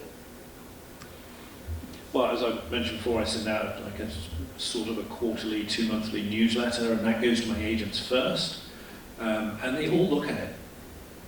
So I feel good about that, because and some of them will write back and go, "Hey, Ian, cool." And then conferences. There are a plethora of voiceover conferences. I don't go to them all, but if agents that I know are there, I'll always make sure and go and say hi and buy them a coffee or a beer or whatever time of day it happens to be. Hey, even if hey, can I get you a coffee? Yeah. You know, and they might say no, I'm fine, but at least I've said hello. Yeah. And that's all. That just reminds them that you exist. And that's all really you're trying to achieve there. Is just that little that brain earworm that Ian exists. Yeah. But he bought me a coffee at Vienna. It might have been 2 years previously, and it's the first British accented thing they've had since. And they go, hey, Ian bought me a coffee, I'll send it to him. But it works. Quarterly sounds like a very reasonable rhythm. Yeah. My philosophy on it is that if you're doing all the right things as an actor, you're going to have so many touch points anyway. If you're getting callbacks, if you're getting binned, if you're getting put on a veil, if you're booking. Obviously, when you're first starting, that's not happening typically. So you feel even more inclined to reach out in desperation sometimes. So I like the quarterly touch point. Now what you say in that's a whole nother discussion, right? Because I've heard agents say, if you ask for your submission report, meaning you can ask your agent to pull what they've submitted you for in a certain amount of time. I heard some agents say that is like a slap in the face. It leaves a bad taste in the mouth. Some agents say we love sending that. You need to know where your agent stands on those kind of things. You're asking questions like, hey, are you submitting me? Oh, man, right? So it's the quality of what you're saying on top of that. And I got to piggyback on that one too. As young actors or as new actors coming into the industry, you may think that any agent is a good agent. That's not necessarily true. Right. And if you're in a position where you only have one agent as an option, that's one thing. But if you can create options, and if you can have several agencies considering you, then you can audition them. Because an agent works for the actor. Actors think that they work for agents. That's not, you work together, you're a team. But they work for you, meaning they only make money if you make money, right? Which is, by the way, if anyone ever walks into an agency and they ask you for money before anything, walk out immediately. Immediately. Do not pass go, do not collect $200. Don't let them collect it. Right. But if you're in a position where you have several agents who are interested in you, then you can have a dialogue with them, and you can, and because again, this thing of actors being timid and afraid of agents, right? You're creating a relationship with somebody. And if it's a good relationship, it's going to be a long-term relationship and a lucrative relationship and a successful relationship. So you really do want to get in on the ground floor and start to foster that and start to get a good idea of, is this person, are we aligned? Do we have the same values? Is this agent going to be okay? Can I establish the parameters and the boundaries around communication? Are you okay if I call you? How should I contact you? What are you comfortable with? Because I can't tell you how many actors I've heard over the years express a range of frustration around the relationship with their agents because of communication breakdowns, because their agent doesn't get back to them when they want them to, and that's that falls on both sides of the thing. Actors don't establish those parameters, they don't have those conversations. You're just like, agent, yay! And then they don't take the proper time to realize that, hey, you're starting a long-term relationship, ideally. So really put in the time and the energy and have that conversation. And if you've got options, take the time to, and those agents should want to talk with you as well. Any agent worth his or her salt is going to take the time out to really get to know you too. Because just like someone said earlier about, about working, directors are like, what do they like to work with? It's the same thing with an agent, same thing. In my communications with agents as well, if I'm returning an audition back to them or something directly, I'll often try and use a little humor. If something's happened or there's something in the sides that I find funny or something, hey, you'll never guess what happened to me the other day, I'll give a little of myself to them as well. And they'll often come back and say, oh yeah, you never believe what happened to me. And so you build up a relationship. I think humor works. Yeah, everyone loves to laugh, especially in such an intense business where everyone is And I suppose always, that's like, we talk about vulnerability as an actor, and by being able to share a joke with someone who may make or break your career, it feels like an anxious moment, but actually you're showing your human side and your vulnerability, and I think actually is to your benefit of doing that. Yep. So I was going to make a comment. If they ask you for money to run, definitely. But also if they say you have to take our classes, run, it's not good. Or if they say you have to use our photographer, That's a big one, yeah. Yep. don't do it. No. Just run. No. We're gonna- Central Casting in LA requires you to use their photographers most of the time. The first time ever. I know this Yeah. because In what as a capacity? photographer taking headshots, I was told that my headshots were not the right headshots they had to use. So in what capacity you mean, in order to have a profile on that To site? get on the Central, yeah. What do they even, what kind of breakdowns are on there? Is it extra work? background work? No, it was No? straight character work. I mean, I've run into that. Central Casting. I've heard of Central Casting. Yeah. I didn't know that they, Maybe they're not legit, but it makes me lean towards they're not, but I don't know, I'm not educated enough on that to even make a I great think that's you were comment, talking so. about being self-aware earlier. Yeah. And I guess if someone's asking you for money or asking for a particular set of actions in order for them to listen to you, if those actions are costing you money, just take a moment and ask yourself whether that's the right course of action or not. I mean, it might be the right course of action, but just take a moment and be aware of, you're saying whether that's your only choice or not. I mean, it probably isn't. It probably isn't your only choice. So sorry, I just, didn't mean to make just it take a weird. moment. Just, I've run into that. That's a great particular question. conflict. Yeah. Yeah. that wasn't weird at all. I mean, I think no, seriously, that's a legit, what's weird is that things like that happen, Right. Yeah. right? But I mean, I've getting had- more information is, ADs try and charge me $95 an hour to read a script. I'm like, F you. You know, Yeah. I'm not doing that. But And then but I don't think it's a bad thing to ask your agent, who would you recommend to take headshots? yeah, absolutely. I would start there, Yeah. I would start there, absolutely. Yeah. And a good agent should have several recommendations, not one. Yeah. And those recommendations often offer discounts to their actors, Yeah. so. Who you sign with does make a difference, looking at you from a casting standpoint, because we do know who those agents are who are unfortunately taking advantage of new actors. Yep. And my heart honestly goes out to you, but we also know that you need to learn the industry better. Yep. Yeah, and you said it earlier, if you're up for consideration for an agency, look at their roster. Look at their roster and cross-reference and take a look at what some actors on their roster are doing. That's a real quick, surefire way to see what's happening. But you can really also, you can Google, and Google's pretty good at telling you which agencies are worth their salt. Yeah. Does anybody else in the audience have any questions? Yes, right in the center. Oh, I had a couple. Yes, gentleman in a black jacket. Good. It's a choice. I had a couple questions, but more recently what you just spoke to about agencies being worth their salt and being able to look at rosters to make sure of that. Would it be considered a red flag if some agencies on their website don't provide a roster?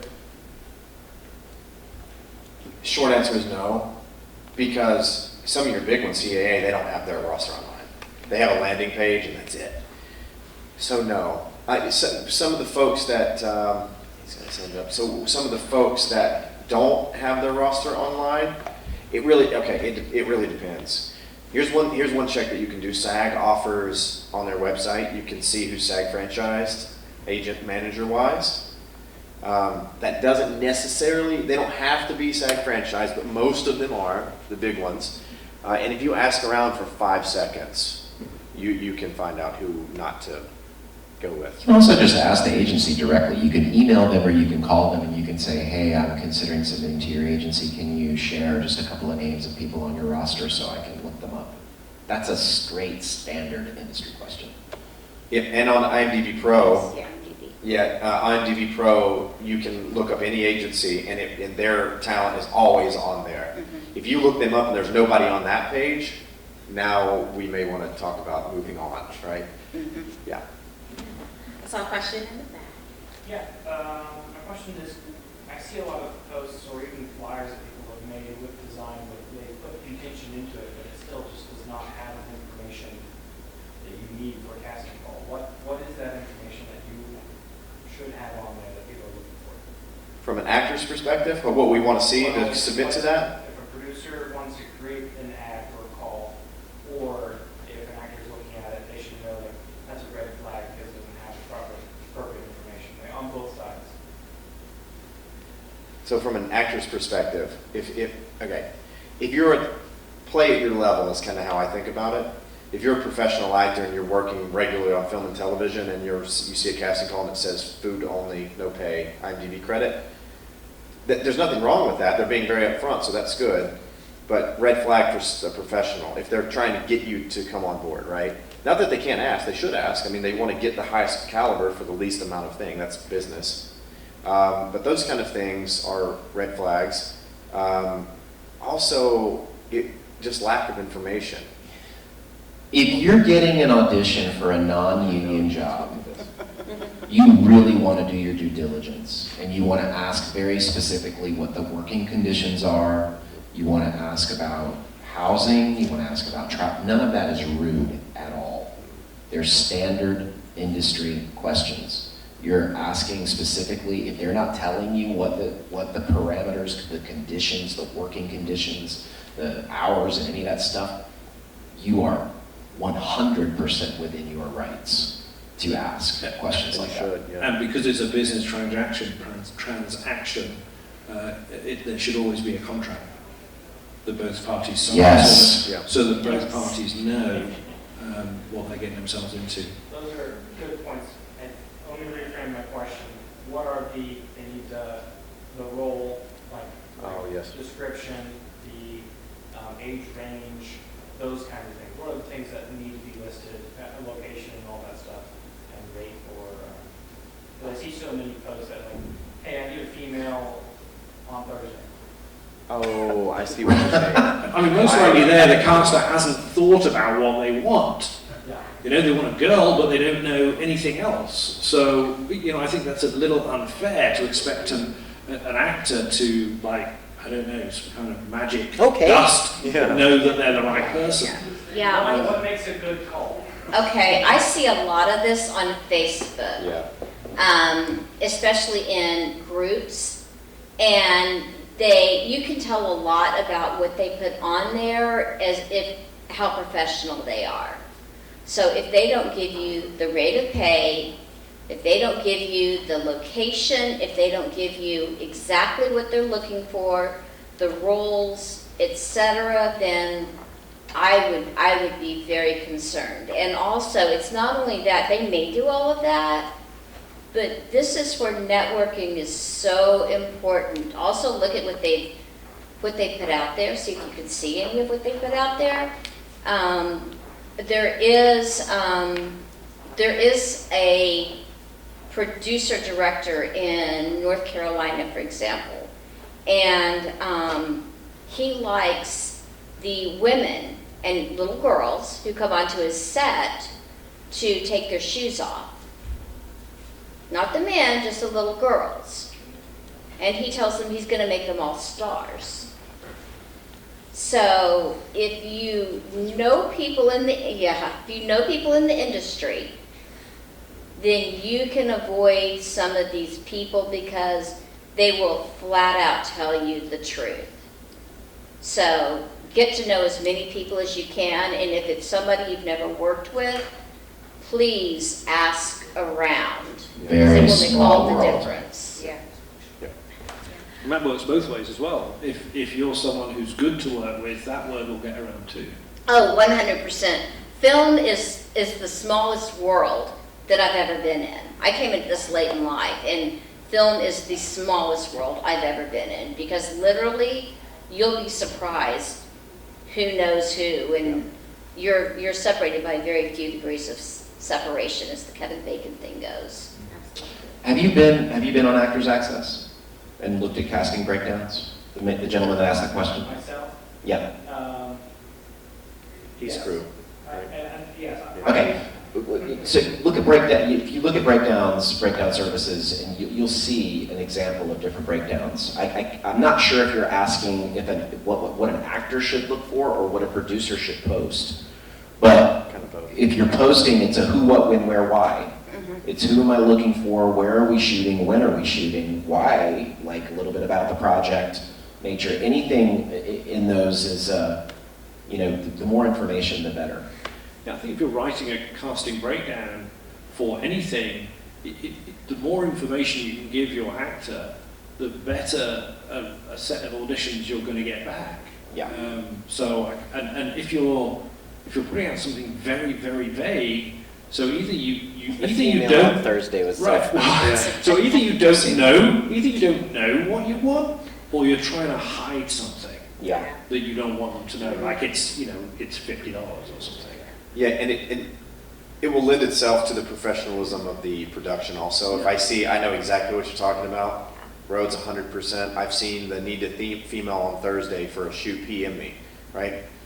Okay. You're not going to get professionals responding to that. Yeah.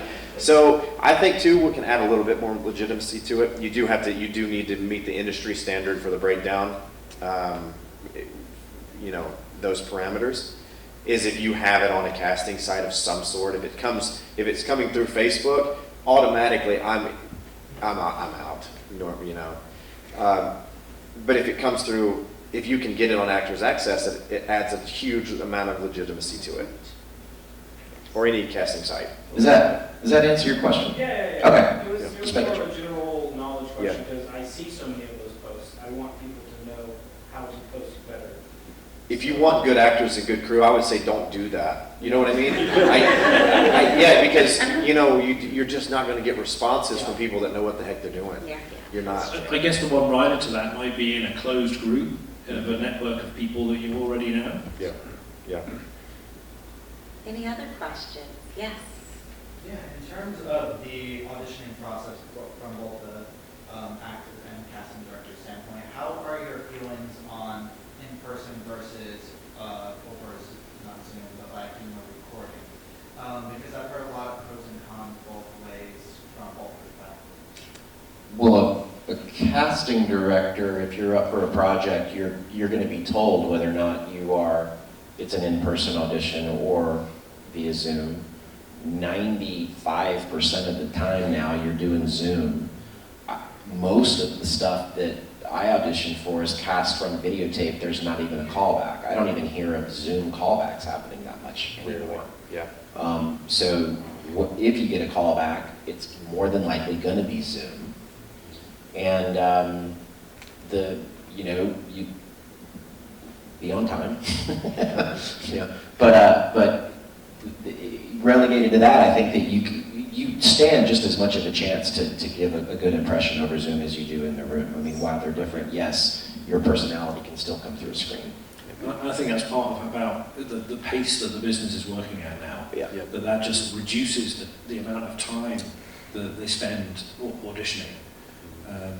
It's just part and parcel of where we're at. And of course, if you can't respond quickly to a quick casting call and you can't turn up on time, it's a great way of weeding people out when they're getting thousands of submissions. Without a doubt. Yeah. What I would offer to that, the difference between the two, and whereas there may be some advantages to taping or maybe not. So now you can accept an audition on vacation. You don't have to worry about your schedule as much anymore. You do not have to be where the casting directors are. I'll give you a prime example. I'm represented in Los Angeles now, but I wasn't for the longest time because you had to be in Los Angeles because you went in the room, right? Now I have representation. I tape for stuff in LA all the time now because you don't have to be in the room. Now if I book something, I'm gonna have to fly myself there. Fair enough, that's on me. But that has opened up those two markets, New York and Los Angeles, to people that did not want to live in those cities. You can absolutely audition for those parts now. And it's the same for voiceover too. Yep. As a Brit, you'd think that I would have UK agents because, that's my mass market, isn't it? But could I get an agent in London to save my life? No, because they had 15,000 British voice actors on their doorstep who they could call into the studio. Then COVID happened, and they were desperate for people with great home studios. That's me. Now I have an agent in London, and now I book regularly through them too, because having broken through that ceiling, and having shown them that you can act and that you can perform and that you can satisfy their clients' needs, they will, once you book and you earn them money, guess what? They'll book you again. Yeah, speaking as a casting director, the amount of time that it takes us being in person versus Zoom, it makes all the difference in the world that we can see the taped auditions, because it makes it very easy to spend more time with the people that we're very interested in as opposed to those that we're not interested in. We can go back and look at some things for them. Another really good thing is, as mentioned, is you don't have to be in that city. Now when we're getting, auditions sent in, they're from all over. I'll say you have to be local to whatever city we're going to be in, and I'll still get auditions from across the country because they will be local if they have to. And I think it helps. The local to me, again, I'm taking, some people may like, what does that mean, local to? So if you're asked to audition for something, say in Memphis, you might see something that says you have to be local to Memphis. That means that you have to be able to you have to take care of your own lodging and your own travel. Say if you're coming over from Asheville, if you want to work local to Memphis, you have to take care of your own travel and your own lodging. Sometimes you'll get a modified local hire, which is they'll pay for some of your travel and some of your lodging, right? And you have to be within. And then there's some there where local is considered 200 to 500 miles within a radius or something like that. Like they're different tiers. But are there not some local hire where their funding is dependent upon the talent being in the zip code as well? So you have to be careful with that as well. But did that answer your question? Yes. Okay. Awesome. I think we only have time for one more question. I'm going to go right here. It's a two-part question, if that's okay. What are some good practices to market yourself as an actor, and also if you get typecast and don't do that, can you market yourself out of that into a new typecast? So, I know you guys have heard this, it's better to be typecast than not cast. But that's true to some degree, because you are going to be low-hanging fruit for very certain things just by your own essence. And those are the things that are going to be easy for you to get. So my 2 cents would be that, yeah, you can break out of that, absolutely. You got to force your way out of that by demanding. You just have to ask your agent. Ask the casting director to have me read for something other than the cop, right? And just let me give him one audition where I can show him something totally different, and I promise you that I will deliver on that. And if you do, okay, the whole new world is open to you. I don't know. That's my 2 cents about that really is an advanced question. It's a question that can't be really answered in a couple of sentences. Yeah. More like marketing yourself kind of thing. Say that again, sorry? Marketing yourself, creating your brand, your image, and maybe transitioning that image if you need to or something like that. Right, so you got your headshots. That's the first thing that you can really put a lot of time and attention and energy into to make sure that what they're seeing is what you want them to see. It's what you want to present yourself as. I tell my actors that you want to establish your wheelhouse and your bread and butter. You want to know what your bread and butter is so you can count on that. And then establish that first. Don't worry about being typecast or pigeonholed. Get work first. That's why. And then once you get work, then there are ways that you can signal to casting directors in an audition that you're good for something other than what they're called you in for. You can, you can show a casting director, for instance, when they call you in for a certain part, that you can play that part, and you can take little opportunities to show them different things in that audition to let them know, okay, this person can definitely play this, no problem. And then you can work other shades in there where they're like, ooh, wow, that's a different, okay. And so auditions is another way that you can communicate to casting directors what you're capable of playing.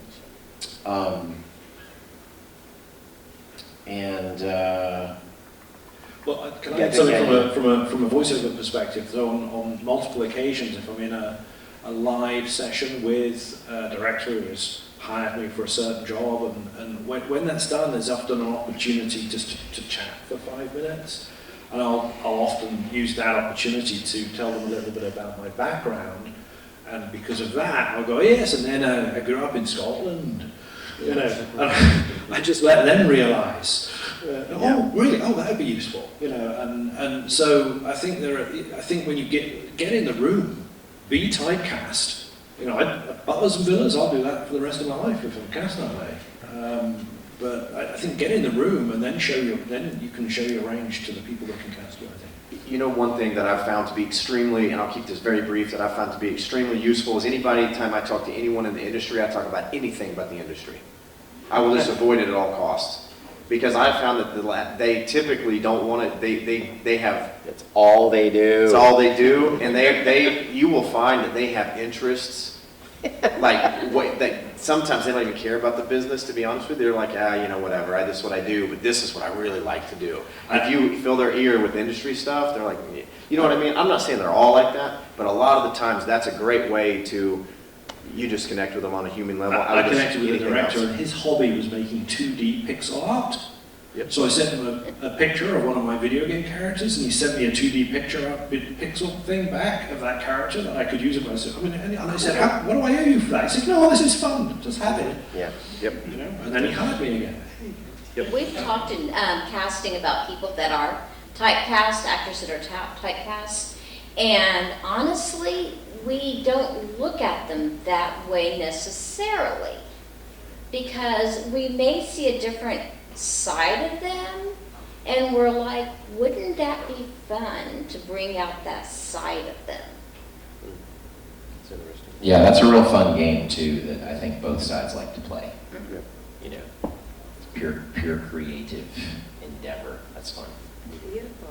Well, we definitely went over a little bit, but thank you so much, everyone. Can we give a round of applause for our wonderful? And then before we go, I would love for us to share where we can find you. Probably the easiest thing for me on Instagram, or pretty much anywhere else, if you search The British Voice, you'll probably find me. I actually have a website, mattburkeacting.com. That's the best one-stop shop to encounter me both as actor and as teacher. I don't really do social media all that much. I mean, I've got an Instagram account, a Facebook account, but probably IMDb. I don't know. That'd probably be the best place.